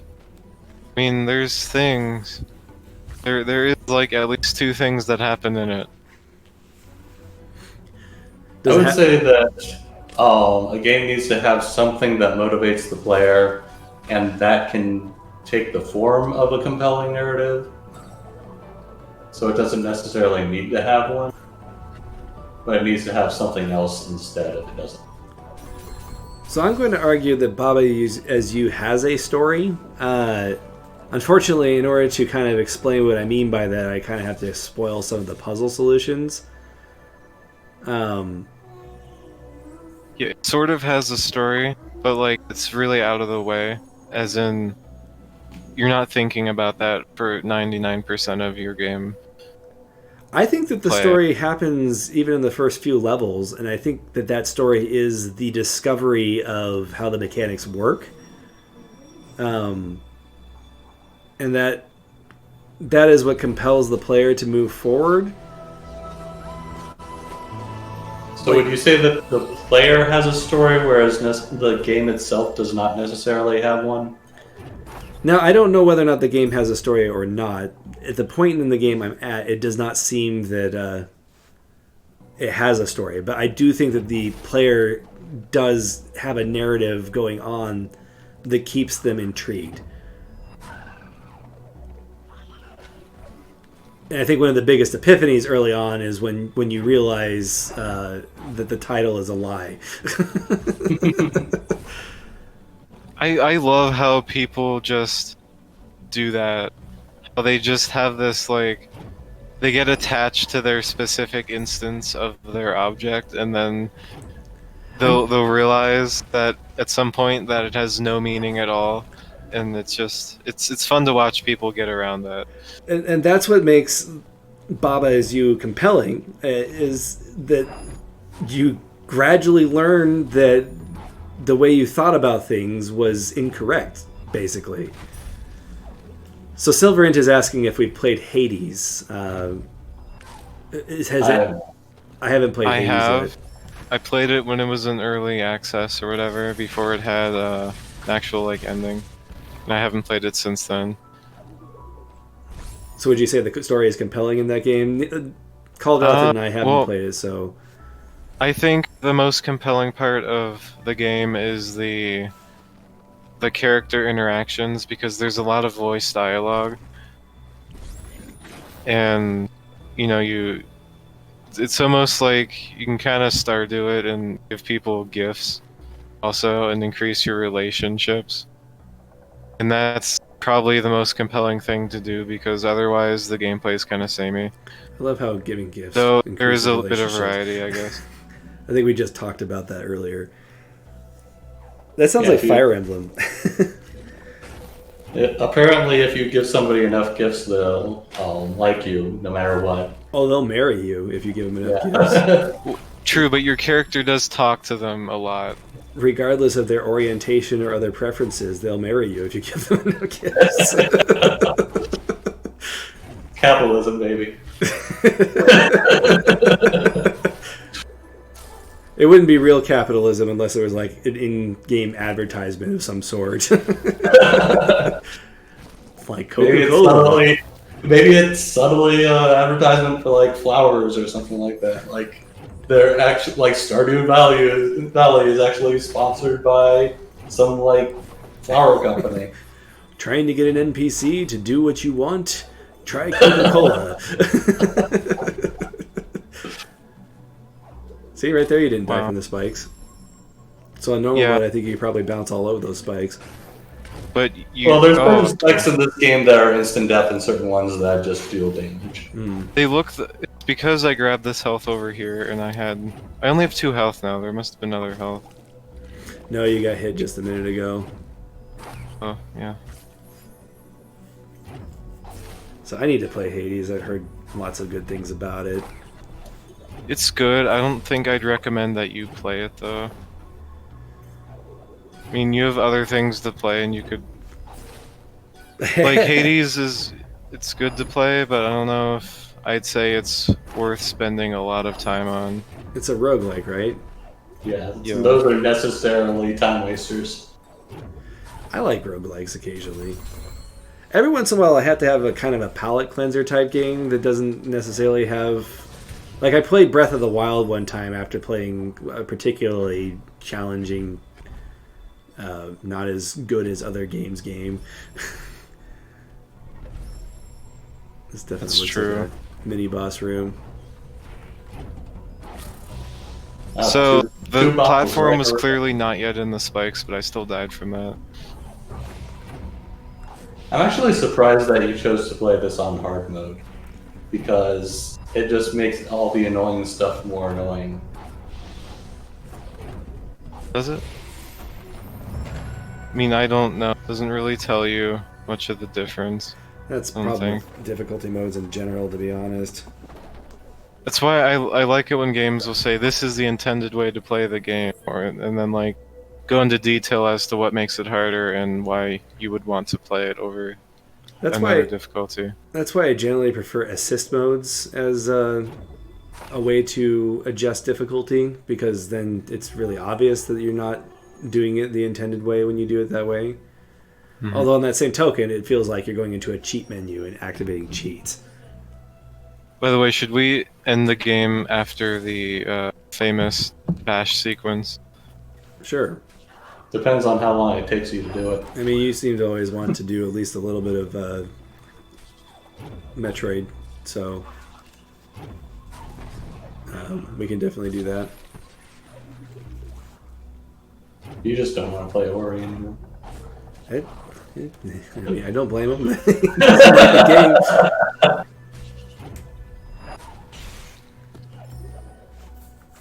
This is making me want to play Ori again. I really ought to play both again. Like, but the first video review I wanted to do was actually going to be Ori and the Will of the Wisps, partially because I knew it was a popular game. I thought it would be a good way to launch my channel. But every time I started it, something broke, and then like I was thinking like maybe I need to play both games again and rethink some of my points just to make sure that I'm kind of grounded. Like I don't think that my review is wrong or anything, but because when you review a sequel and make comparisons between the two, or you're going to make comparisons between the two, it's probably a good idea to refresh yourself on the original before committing to those completely. It's possible that after playing Ori 2 and then playing this one, I would conclude that this one's platforming is just not up to snuff now that Ori 2 is out. Maybe. Actually played through Ori 1 right before Ori 2 came out. So Silverin says I talk about playing everything again. That's true. I talk about playing games I like again. Yeah, there's just way too many games Yeah. that I still need to play to do a lot of replaying. I generally like replaying games. I know that some people, they like to play things once and that's it, but especially when, like, this game has a little bit of choice involved with the skill tree. Like, I wouldn't mind trying a different route on the skill tree. How could you say that? Changes things. It's not terribly complex. There's three It's different... a skill twig, okay? It's a twig. If you're gonna talk about it, that's what you gotta call it. I don't think twig is appropriate. I think it's just like there's not very many branches. So it's kind of the opposite of being twigs. Okay, what does a twig look like? It's a small stick. Right. But in this case, it's like three What does a really tree look long. like? There's actual branches, is what Yeah. I was trying to say. There's three really long branches, and that's it. Instead of being like a bunch of branches.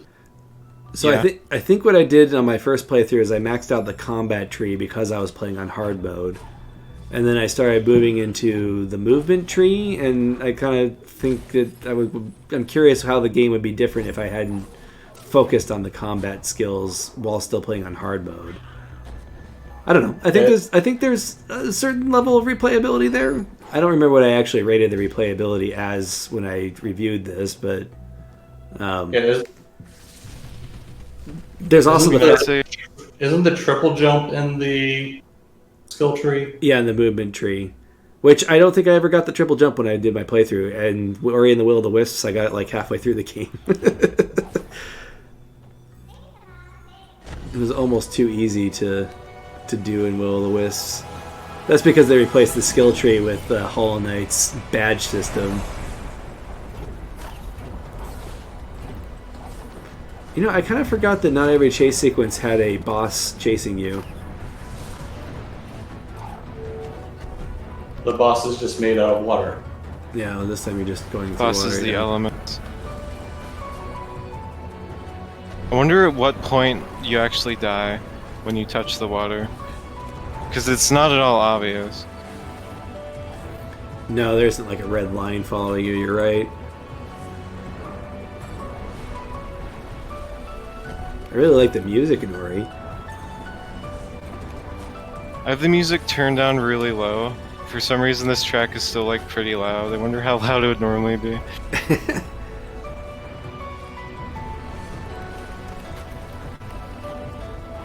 I don't know if I don't know how Discord streams the music. It's possible that I'm able to have it at a different level than you are currently No, listening to it's it. really not. You seem like you're getting this pretty well for the first try. Although this isn't one of the harder sequences. I mean, I was actually trying because at this point, I know if I complete this sequence, I can just stop playing the game. You're strongly motivated. Yeah. So and speaking of playing things again, I did start playing Hollow Knight again because I need to get to the end of that DLC and play it.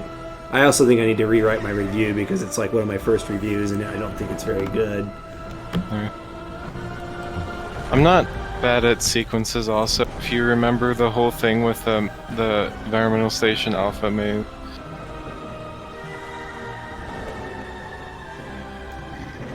Then I'm just terrible at everything.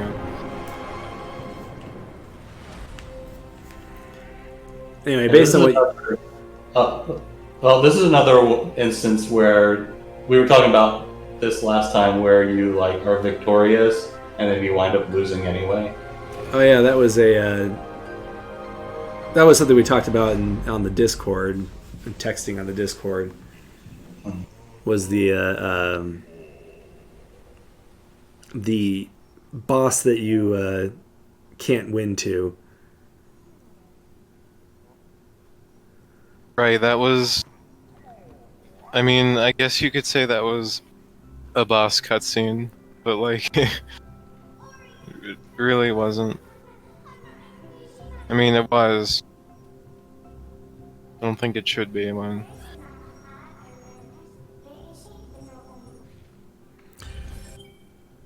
Anyway, based on what I've watched so far on this playthrough, I'm not sure I would...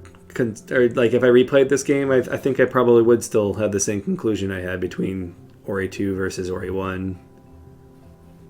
This is gonna sound like I'm just hating on the game, but like playing this makes me want to play another Metroidvania, like any other Metroidvania. Any other Like, Metroidvania? Not just because I'm hating on Ori, just because I haven't played Metroidvania in a while. And It's like- this is like, oh, it's sort of a Metroidvania, but I'd It's rather like- just play a good one. It's like a Metroidvania appetizer. Yeah, it is actually. It's a good way to put it. Silverin says you should play Mortal Manor. I should. I should Did he also say play that? Barbarian. No, I haven't. You should totally play it and tell me what you think of it. See how far you get before you want to rip your eyes out. Check it out. I'm standing on nothing. Or become the Labata boy. So is this your sign that you want to switch, or did you want to keep going on this? I mean, Well, I could keep obviously- going if you want me to. Obviously, you need a save at least. Sorry for that beeping sound. That was me turning my controller on. This is unstable ground. Okay, Means I have to that break falls it. into nitpicking right there. I mean, you weren't even you were standing on air. Of course, it was unstable ground. It wasn't ground at all. Yeah, and therefore unstable. This game is Wow, literally random. unplayable.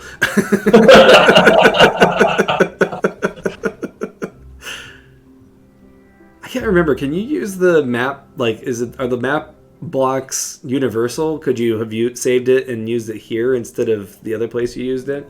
I think No they idea, are. maybe. Or Yeah, are I think they are specific? reusable. Yeah, this makes me want to play Ori again. I don't know. I like this game. It is definitely a pretty game. I'm just gonna drown myself. Okay, I'm gonna go ahead and switch it before. All right, I've turned off the stream and just close this window. Great.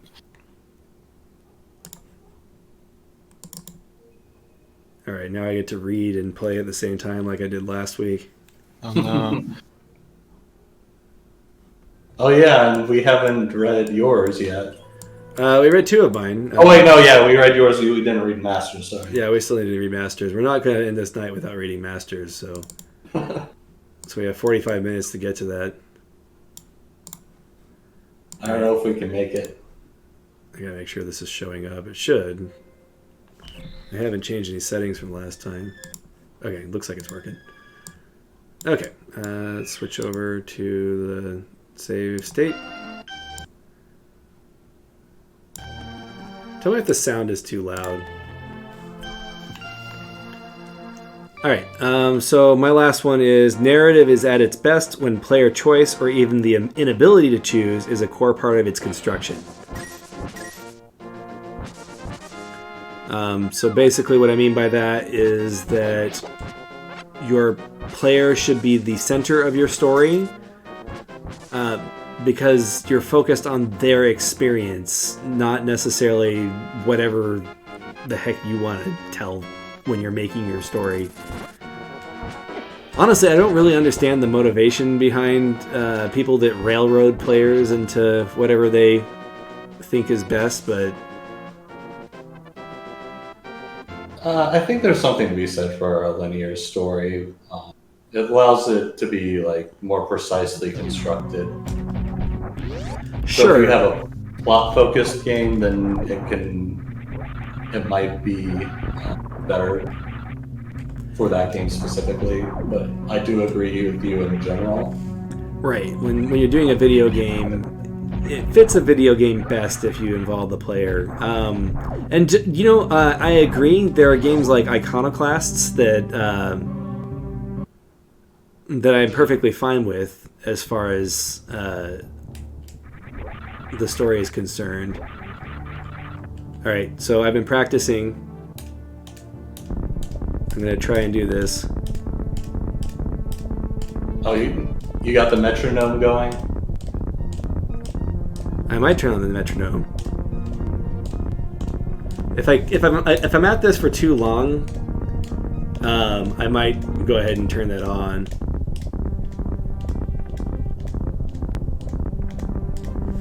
So I've done this like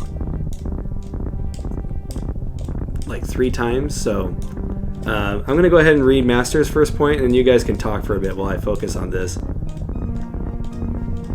So Master's first point is the narrative of the game should generally drive the player forward, which is similar to what I had said. Did you have anything you wanted to add to that, Master? Not really. It's kind of self-explanatory. I mean, in a game, you want something that makes the player want to keep playing the game. It can be the narrative, or it can be the gameplay, or I guess something else. Maybe I should have just gotten this off camera and then kept it. Maybe. What's up there again? So the high jump boots are hidden in this area, but we can't get to it because we don't have the right upgrades. All right. Yeah. Wasn't there some sort of thing that you could set whether or not you were required to be able to do bomb jumps and stuff like that? Yes, and honestly, I don't know where else to go though at this point. So that's kind of where we're at. Oh, okay. So something funny. The Norfair song in Super Metroid has a perfect metronome built into it. Oh, for doing bomb jumps? Yeah. This is great. So the dun dun dun dun. Huh.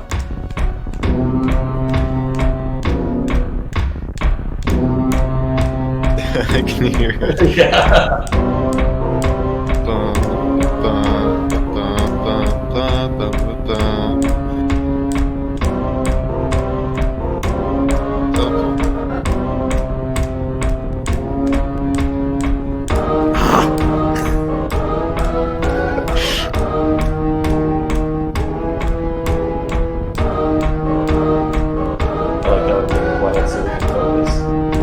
It's important. Just can't make him laugh, or else he will mess up his timing. Come on. I think if everyone just hums the Norfair music, he'll do better at it. Channeling all of your energies. Do we need to not like a Peter Pan, but in that rhythm.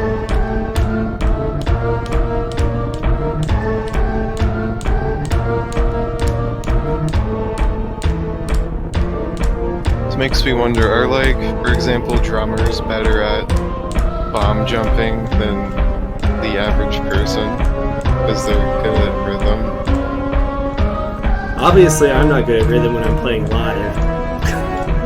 I did this 5 times before this stream because I wanted to do this. Honestly, like, I would try to set up the rhythm at the very beginning, and then once it gets going, I just start mashing. Because you can only lay bombs like, at the right times once it gets going. You can mash, but it's not always consistent. It is if you mash at least 30 times a second. So in Metroid Zero Mission, this is super easy. It's kind of precise with the bomb placement, for same as here, but then on Zero Mission, you kind of just have to have your ball be touching the bomb, I think, and it'll work. Something less precise.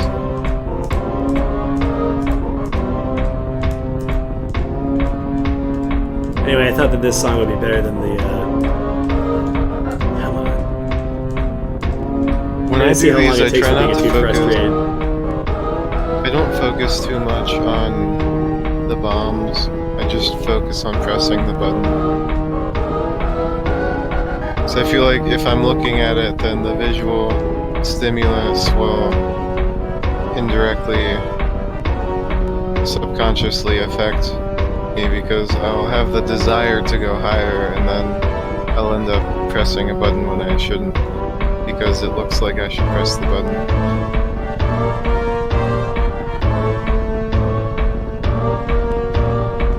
So my second narrative point is that the narrative not motivating the player doesn't mean that the narrative has failed. Narratives need to know when to step out of the way to better allow gameplay to motivate the player. Often, no or little narrative gives a game more motivational power than a mediocre one. Is this What do you think another about that? don't have too much dialogue?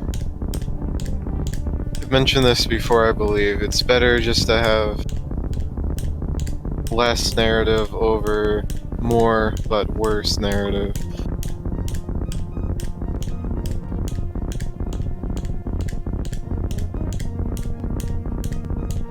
Yeah. Like, So, like my second point, I think that it depends on the type of game it is. it does. Depends on if the game has gameplay that is well suited for, well, if it's good gameplay. Because good gameplay that's maybe addicting or, you know, otherwise motivates you to play more, that's, you know, if you have no story or little story, it's more acceptable because you can say that the point of the game is the gameplay. Do you think But if this? the point of the game is the story and that's the main force driving the player forward and it's not a good story, then even if you're just focusing more on gameplay and by having less story, as long as the gameplay is okay, I think it's a better situation than just having the bad story. Do you think this bomb jumping would be improved by having some story added to it? No. But I'm sure at some point in some log in like one of the Prime games or, you know, some manga, they have some kind of lore explanation for bomb jumping. That'd be dumb. Can't you just wall jump up there? Yeah, you can go into morph ball in midair. I'm pretty See, I sure. don't want to accidentally fall down at this point, though. Actually, I think when I originally came up here, that was my first thought. Oh, I did it. Oh my gosh, we did it. Oh, we did it. Oh, I got a save state. No! I'm totally going to do it right now.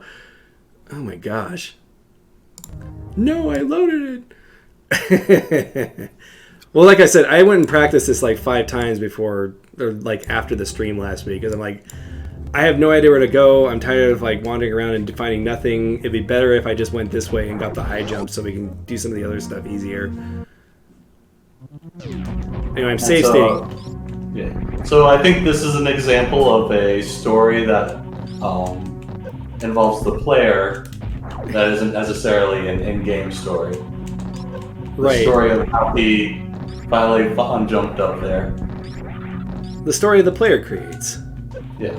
Right, there is a lot of... Actually should have thought more about that earlier, because you can claim that the story of a lot of games is based around, you know, what the player's doing. And I think those are more interesting to talk about than just having a story presented to the player. Right. The counter argument that you might have for that is that actually story, or is that just the gameplay and you're just calling it story for semantics reasons? And I think it's actually story. It does come down to semantics. I think that it should count, personally. And that's why we've been saying narrative, or at least I said narrative in my messages earlier, because I felt like that has the least room for misinterpretation. High jump boots. Oh my gosh, I'm so happy to have these. Alright. Oh, you didn't get the reserve tank. Yeah, I'll get that later. Now you have to go back up. No, I'm gonna get that with the space jump. We don't need the reserve tank to progress. Okay. Now that we have this, we can go to Norfair and do some of that stuff easier. So the funny thing about bomb jumping is that apparently once you get the high jump boots, you bomb higher. And so it's even harder to time, like with rhythm or whatever. I just went in circles because I need to go this way. I'm trying to get back to Zelda. You can turn off the upgrade to bomb jump, though. I'm trying to get back to Zelda so I can use its fast travel.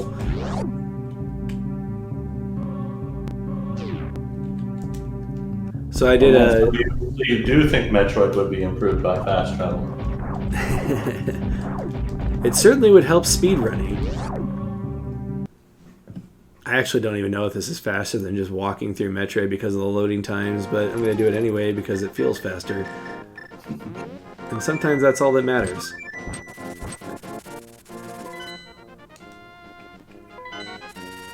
So I have one more rule about narratives. Motivation is often misused and mishandled by narratives in video games. A good narrative makes you feel like you are the one wanting to do something, but in a lot of bad narratives, it just feels like the game is telling you that you want to do something. Show not tell? What? Is that the show not tell rule, essentially? No, not at all. It's about motivation. Like, you need to be motivated. I mean, I guess this sort of show not tell. You need to feel motivated to do something in order for whatever it is that you're doing to be effective. Like as narrative, if you're told to save the princess and you really don't care about the princess, you're just told that you care about the princess, it's not going to resonate with you, and you're not going to get as invested into the story as you might be if you did care about the princess. This right here is why we got the high jump. Nice. There's another spot we can bomb jump, but it's way harder, and we're probably not going to try that one. So, why does Mario work?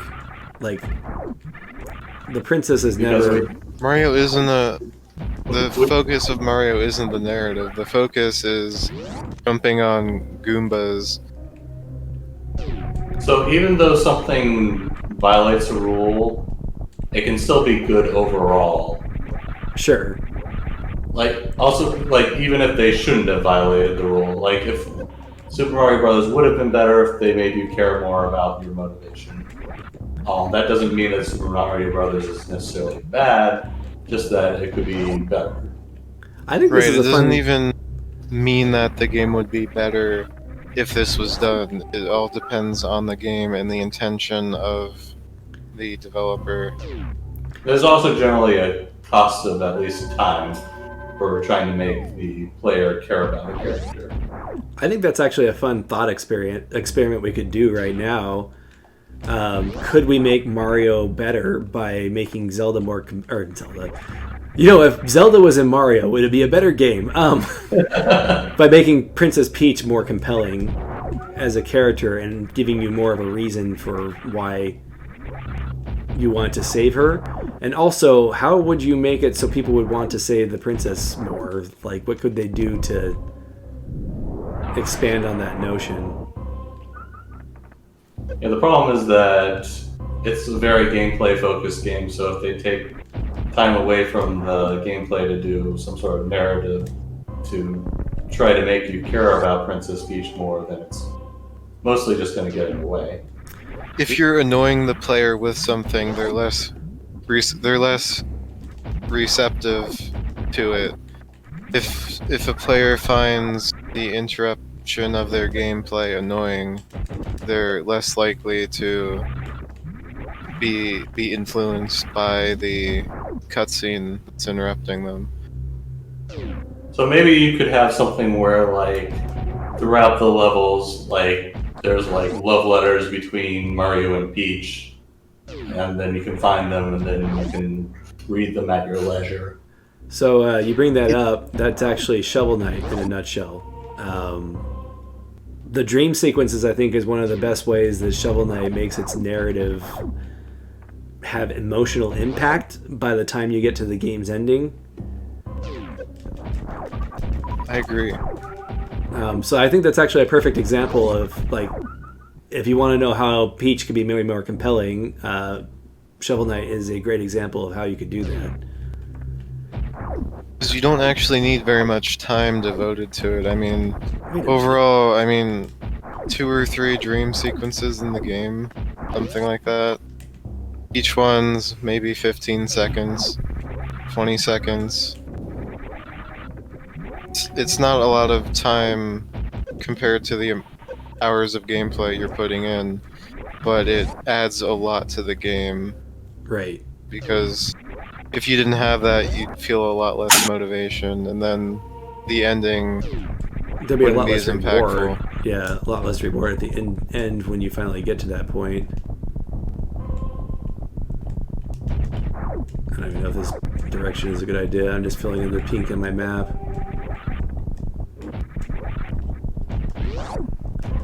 The funny thing is that I don't really remember where all of the power-ups are in Super Metroid because I haven't 100%ed this game for years. Usually I go for the 2 hour, or what is it, 3 hours? Whatever the speed run reward is. I think it might be 4 hours. Yeah, that's the problem with the randomizer, is that because it can be anywhere, you have to have, like, you basically have to 100% the game, or at least know how to 100% the game. Sure. Yeah. You do get some hints with those dots that show up. I think I can come in through the top area, and then this is where you go if you mess up. So I obviously don't despise narrative-based games. It's not like, I usually don't play them, but certainly I can enjoy a game that's mostly about a good narrative, or even just an okay one under the right circumstances. But Yeah, you just played through Return of the Obra Dinn a while back, didn't you? well, that's more of that game's story, but it's also about the gameplay being like logical deduction and reasoning. Even though I did have some complaints about that game, which I won't get into here. There are a lot of things that would be nice if we could spoil things, and maybe we could do that at some point. I don't know. And there's not much to spoil in Oberdin if you've seen the intro. That was just a Yeah, but it's another game that similar to Outer Wilds, where like you know what all the things are, then like if you know what all happens in the game, then you can just immediately go fill out the thing and then you're done. Well, the game's Just got- about getting knowledge, but like some of the knowledge isn't important. So like, yeah, you could win the game pretty quickly just by, filling out the thing, because that's the gameplay, that's how you complete the game. But Yeah, I mean, but- it's not like knowing the plot of the events is going to... Like, of course it'll help you fill out some characters, but most of the characters in the game are just like no names and they're not relevant. Even the people who are, their names usually aren't relevant. Just some random people. But they do have names. Yes, there are. You're right, there are like 4 Chinese, I guess just sailors. I don't know what the name for like lower shipment is. I think it was sailor. And they all do about the same thing.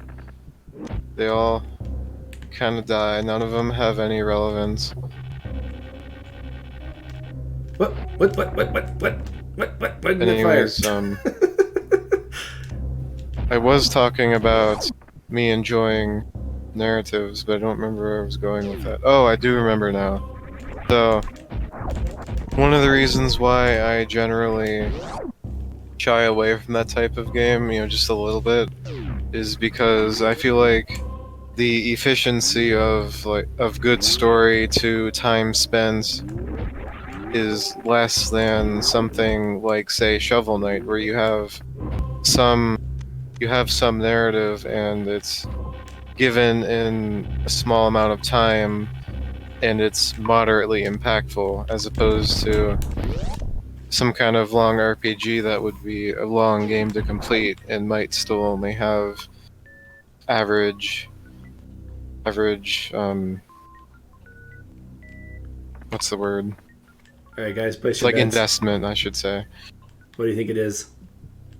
Rupees. Rupees? Is that increased arrow? Oh, those are the silver arrows. I don't know if that's actually useful. I didn't know those were a thing. Don't you need those to beat You do- Zelda? You do need them to beat Zelda, so there is that going for it. So, yeah, I guess once we can face off with Ganon, we can actually beat him now. So I guess that's important, but that doesn't really help us progress. I would have preferred that come from, like, a Zelda dungeon somewhere that we're already in. How much more of this area do you have to explore? Quite a bit, actually, although I'm kind of going in circles at this point. Let me make sure I'm not... I guess I didn't really do anything difficult to get in here, so... I'll go this way. Okay, this is just up here. So, I can't remember how we get to this. Oh, I can use the grappling hook to do that. And now watch me fail this. Oops. I'm actually really bad with the grappling hook, that's why I say that. Especially when there's a flyer that's gonna... Okay, he doesn't actually knock me down. Well, that's good. Well, it doesn't knock you down while you're grappling. Yeah. Heart piece. Great. I am so happy we got a heart piece. The heart piece should totally heal Samus. It looks like I should be able to go in there. Let's look. Yep. What's this place? I have vague memories of this secret. So, I don't know. I think that... So we brought up a whole bunch of rules, and we were talking about how you don't have to obey the rules in order to have a good game. You're right. The games can have value beyond... Oh, look, a boomerang. Oh, and the half mana thing. That's going to help out a lot. Oh, I didn't realize that they even put that in there.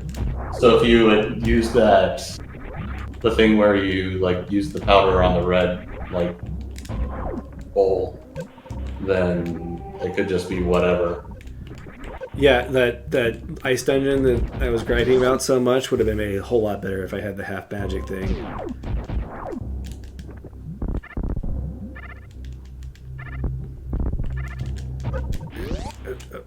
There may have been another passage back there. I'm not going to worry about it right now. Oh gosh. We'll just fire super missiles at it. That'll get rid of it. Oh my gosh, what is that thing doing there? Okay, good. That didn't stop me from making the jump.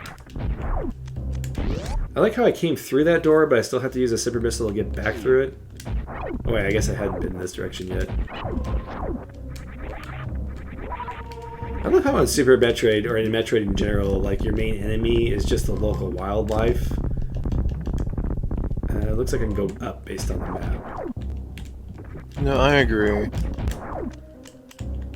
Enemies don't always have to be some sort of existential threat to the galaxy. Well, I'd say most of the enemies in Hollow Knight were that way too. Just benign creatures. The Hollow Knight, they were basically like Dark Souls hollows, though. You know, they're people that just went insane. Some of them were. Some of them were just like bugs that were. Let me reset this room. Like just hanging out there. I guess there's like predator-prey relationships. I don't think I need the speed boost to get through this room. This room's nowhere supposed to be filling with lava. I wonder why that's not happening. I think that's only when you exit. Yeah, You might be that's right. when you exit. Which means that you might not be able to make it out without the speed booster. Oh, come on. I mean, you could make it just I'll hurt. make it. It's just gonna, yeah, like what Master said. I don't know if you need the speed booster though. I just need to run like normal amount real fast. Yeah, the lava's not moving, so maybe they turned it off with a randomizer. So, any recommendations for the winter sale? This is a question I get asked a lot, and honestly, really, if you want a personalized recommendation, then you can come to the Discord and I can talk about what you like, and then kind of look at what's on sale. Otherwise, the curator has my banner that shows everything that's on discount, and if it's on there, that means I've recommended it. So I think it's just a matter of like if you read other reviews and you're keeping an eye out for it, that would be my best recommendation for priority. So Bookbound Brigade isn't on that list? Oh, you were asking Calderoff and Master. Okay, I'm sorry. I mean, I don't even remember what's on sale, so... I haven't played a Metroidvania in a little while, but I can recommend just puzzle games. I bought like $50 worth of puzzle games this Steam sale. You recommended Pipe Push Paradise, right, Silver? How about that? Nice. Baba Is You is one I would recommend. I think that's on sale right now. If you haven't played Monopoly's other games. I bought the bundle with the same. I think Pipe Push Paradise is part of that. The same developer who did like whatever the one with Monster in it. I haven't played it yet. Yeah, buy and play Baba Is You. It's very good. So I think the Super Bomb was one of the best things they added to the Metroid series because you could get rid of all of those breakable blocks in one go, so you didn't have to bomb them one at a time. That's something that I've always felt was not terribly compelling in the Metroid series. Well, it's more of it's covering up an issue that they could have addressed more directly. Sure. The fact that you have to bomb those things one at a time, you mean? Yeah, or they could just design the levels so that there weren't like long series. Yeah, and that's something that's been around since the first game. I think that's just an artifact from the first game and the second game to the same degree. Silver, do you like roguelikes?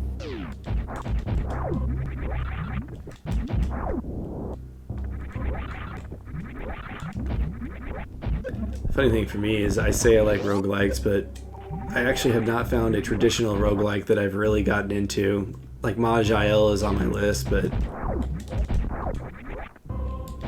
I would recommend Mahjong, however you say it. So it's freeware or whatever, but you can buy it on Steam and also get the expansion packs for like $8 in total, something like that. So there's a speedrun And- trick that lets you get through those doors, but I've never been able to pull it off. I only played one character until they died so far, but that took me like 8 hours, and I wasn't even terribly far. So like it's a game you can invest time into. It seems. It's also complex, from what I can tell. This room is worthless until I get the gravity suit. I think you need the gravity suit and the space jump. You might be right.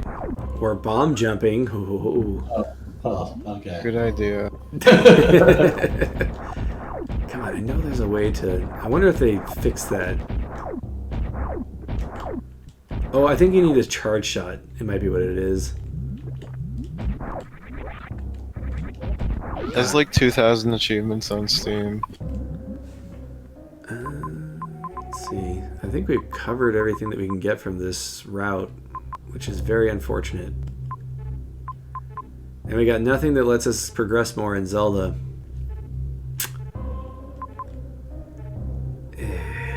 So all that stuff to the left, you can't access? No, because of the one-way doors. Like, there's a one-way door in that... Like, I can't center the map, but like the one right next to me, and then there was that blue area. Oh, yeah. All of these are blocked off by one-way doors, and then the top left area is blocked off by speed boots. Yeah. So I think we've cleared this area out. That's unfortunate. Okay, we're back to not knowing where to go now. Just start bomb jumping everywhere. It's possible that there's like a hidden spot on a wall that I just don't remember because, you know, I haven't ever actually 100% of this game recently. I've done it once, and only once.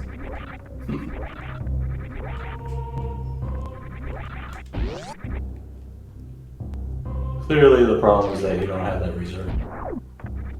Part of the achievement thing is kind of dumb because there's like a couple of modes of play, and then there's a couple of different difficulties. So you have like, you know, casual and like true roguelike, where, you know, casual you have multiple lives or something, and then you just have like difficulty modifiers for that just affect like the levels of enemies and generally that kind of thing. And there's like different combinations for the same achievement. So there's like multiple tiers for the same achievement.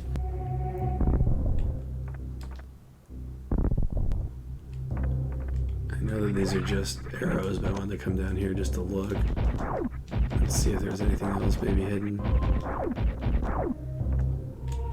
I'm not super well versed on roguelikes, so I mean, don't take my recommendation as like if I recommended you a puzzle or a Metroidvania game or something. Not that I'm much more, you know, experienced in those, but like at least I've played a lot of them. I haven't played too many traditional roguelikes. To be fair, I've tried all the roguelikes that like people on the roguelike Reddit have suggested that are free, and I couldn't get into any of them. Magile is... You said that one's free online, right? Yeah, it is. Shadows of Adam or Adam, or whatever it is. I think it's ADOM. And Magile are the ones that got recommended me a long time ago. So you played Maj-IL but couldn't get into it? I have not played Magile or Shadows of Adam yet, because I want to get the Steam version. I mean, I guess I could open up a browser and try it there, but...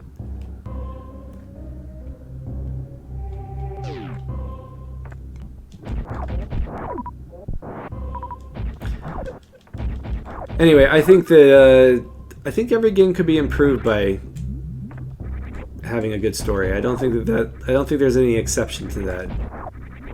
I think so. The problem is that it's all about how efficient you are with like amount of quality of story presented versus time. And you could argue that's why people will like even pretty mediocre television shows that are on for a long time. Because even though it's a low quality, you still get attached to the characters over a long time. Or, uh, I have thoughts, I just have a hard time speaking. I'm sure that we understand. Yeah, I'd agree with that sentiment.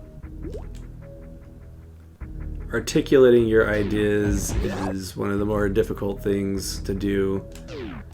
And one of the best things you can do as a person is recognize that not everyone is able to articulate their ideas correctly. And focusing on what a person might mean is more important than focusing on the logic of their words. Yes.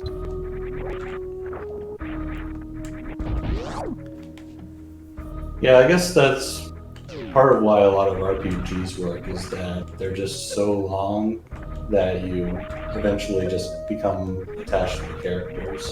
Right, especially if they have...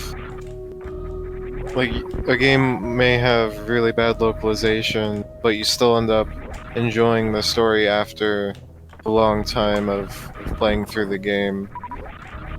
I mean, if you don't have interesting dialogue, and if it's kind of if it's an uninteresting premise, then it really just does come down to time. Do you know what I really need? The ice beam. Of course, time doesn't always make something more interesting.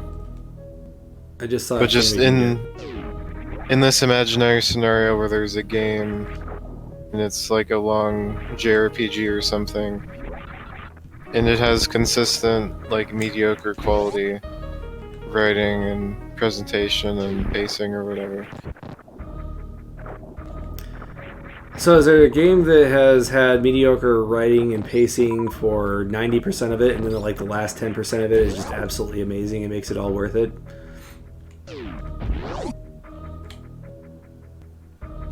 That's a good question. Deadly Premonition? I don't play many games like that. I mean, there are things where the whole game builds up to a payoff that you don't get until really late.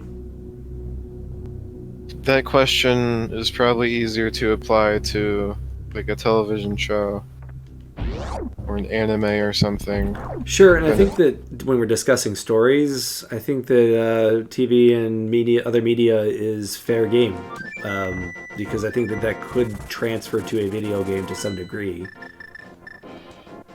A lot of people will argue skipping certain episodes of certain shows if they're formatted in such a way that they have skippable episodes. Like the filler arcs in Bleach. Yeah, filler arcs, exactly. Yeah, filler arcs in general, you can just skip. Or all the people that say that you should skip the first season of The Office and Parks and Rec. Maybe. Because they are, like, they have different humor than the rest of the... Like, it takes a while for those shows to hit their stride. I think it's usually a good idea to watch the beginning of a show, even if it's not as good quality. Yeah, JoJo's a good example of that. I mean, it's true, but also it's really not that much to watch. I think that it does season's purpose. very short. Well, it depends on how much time you have for watching TV. Like, I generally don't spend more than like 4 hours a week. Right. If you're watching a series, if you're watching through JoJo, for example, the anime has 5 seasons, and the first season is probably like third the length of the average season. So if you're watching the other 4 seasons and you're adding like 7% more time to the total time or whatever from adding on the first season. I think that's Wait, what? like you're not trying to min-max your time here. I don't think people should try to min-max the time they spend on something, because the time they spend on min-maxing something, you could also just spend watching the show.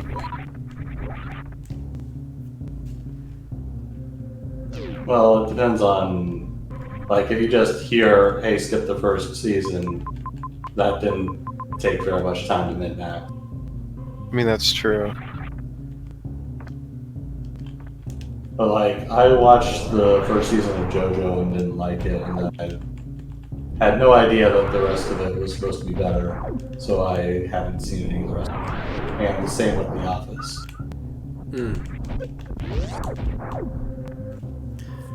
I should The probably Office- skip the first season of Parks and Rec because we tried getting into that and I just couldn't.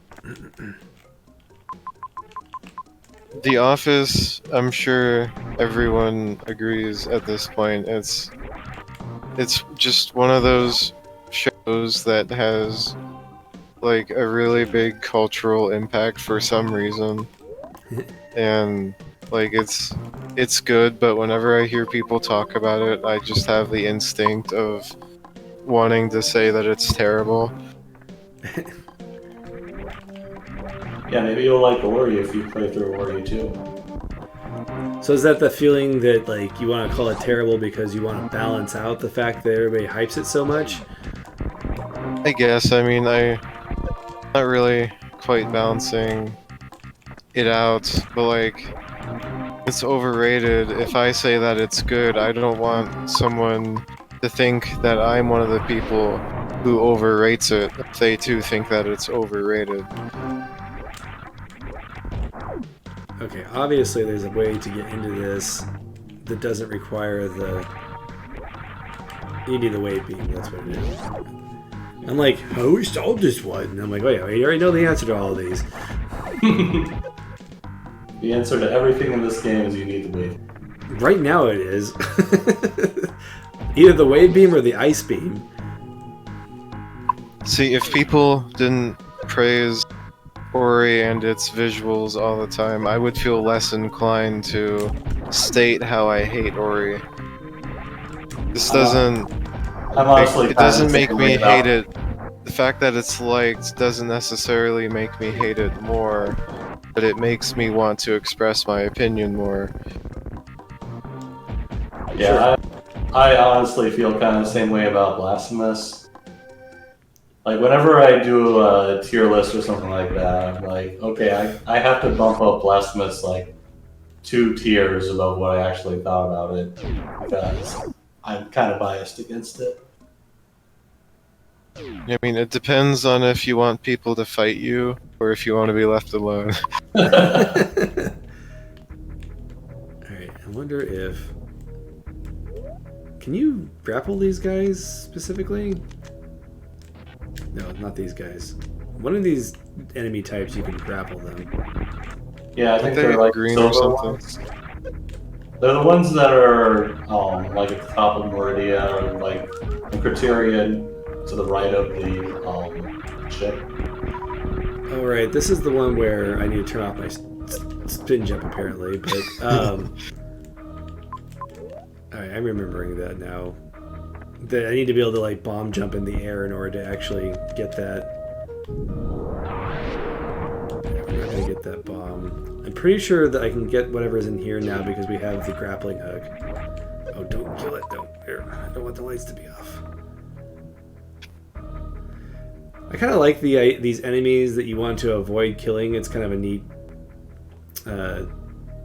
change up from what you normally would try to do. Yeah, it's nice. It's also nice that this game will have enemies and then they're in a couple rooms and then you don't really see them. I am Like, really. I mean, does it have a lot of those? Yeah. I am I mean, really the glad- fireflies are in like 2 rooms. Oh no. I am really glad that enemies don't like send you flying in this game. When was the last time you saved in this game? Whatever it is, I don't think we made any progress since then. So, and besides the Been silver collecting arrows, stuff. Good stuff.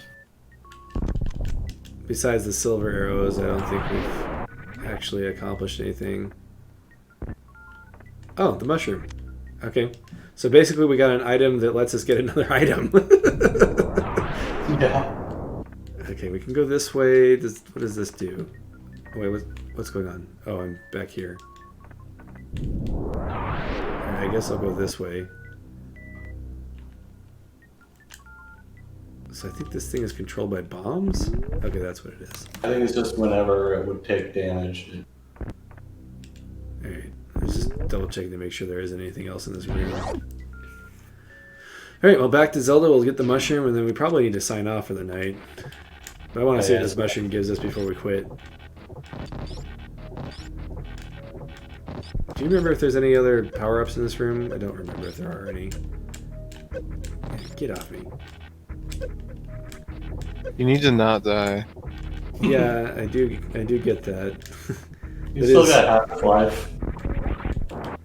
If only you had that reserve tank. That would be ironic.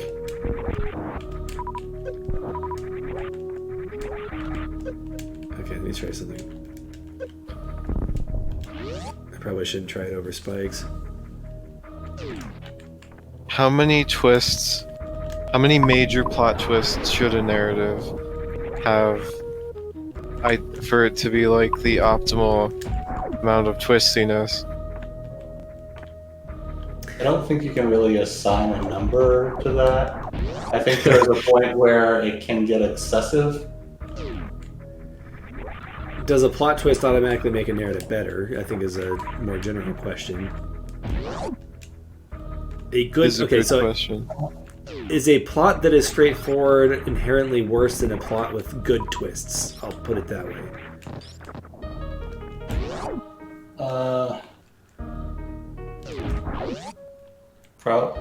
I think that having a good twist probably just makes it better. There's another like objective versus subjective thing. Sure. Well, in your opinion, I think that if a twist done well does improve a game or stories in general.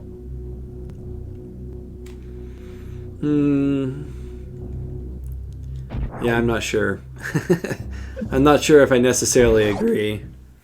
Sometimes because there's always a twist, it's refreshing. It's almost a twist to not have a twist sometimes. That's right. And then what, do you call it a twist to not have a twist? Then is it not a twist if it does have a twist? But Right. only one twist. Whoops. No, get off me. No, don't take me. Alright, let's get off that before I do that again. Oh, I have to equip the thing. That's the thing when you... What just if happened? you try to like make a science out of the subversion of one's expectations, like through the process of just talking about it and assigning value to things, you know, something may or may not subvert your expectations because you've seen plot twists before, basically. Like, you know that plot twists exist and that they're probable to happen, so then do you still call it a plot twist? Right. Did Do you you expect it? call it a good plot twist? I think it's more of an issue of like bad plot twists just like making you more sick of it. Like if it's an actual good plot twist, then you would mind less. I'm tired of the twist where it's like, oh, this bad guy is actually just working for another bad guy. So yeah, you think that particular plot twist isn't a good one anymore because it's been overused. How much foreshadowing should there be for a good plot twist? Enough that you would technically be able to see it coming if you were paying enough attention, but you were unlikely to. So I think that the point of foreshadowing is not giving the person the opportunity to guess what's going to happen, but more that they can look back at that and say, oh, so that's what the meaning behind all of that was.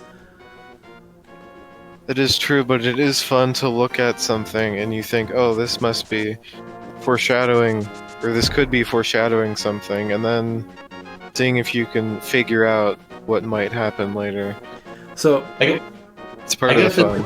I guess it depends on the genre. Like, if it's a mystery, then I think, I find it really annoying if the only way you can solve the mystery is with information that the audience has never gotten up until the point that they were explained. So we're waiting for the witch to finish brewing her mushroom, and I'm way too curious to see what she gives us. And I just remembered that there's a treasure chest up here, so let's see what it is. Oh boy. And actually there's a couple of treasure chests up by where the witch is, so we can do that real quick. Technically we're 5 minutes past due on ending this stream, but I want to know what she gives us. Oh, okay, we're probably going to have to find out next time. How long does it usually take? I actually have no idea what triggers it. Do I have to finish a dungeon in order for her to finish? Like, I don't know what the answer is on that. Is it just time? Is it in-game time? Is it how many times I transition screens? I haven't a clue. So, for the sake of time, I think we'll go ahead and call it here. Just don't forget that you have that mushroom brewing. Yeah. Well, let's save and quit and come back and see if maybe that's what triggers it. And we'll go here, why not? We're just going to use the flute to get there anyway. But this one, it probably takes longer to get to the door than any of the other ones. That's probably true. So I chose the longest route just now. Okay, I have no idea. I'll look it up and figure it out for next time. Where's a good place to stop? We'll do it in the village and I'll just save state there. Maybe you should just save next to the witch so that you don't forget. Oh, I won't forget. Don't worry about that. I've been keeping track of treasures we've gotten for how many weeks we've been doing this. So, I mean, I do repeat a couple of them, but for the most part, we got stuff figured out. So we have silver arrows now, so I guess maybe that'll make that a better weapon. Anyway, any closing thoughts from either of you? No. Okay. Nope. Well, thank you again for watching, and you can apparently switch arrows. Why would you want to do that? That's an interesting... Okay, but anyway, thank you again for watching, and we'll see you next week.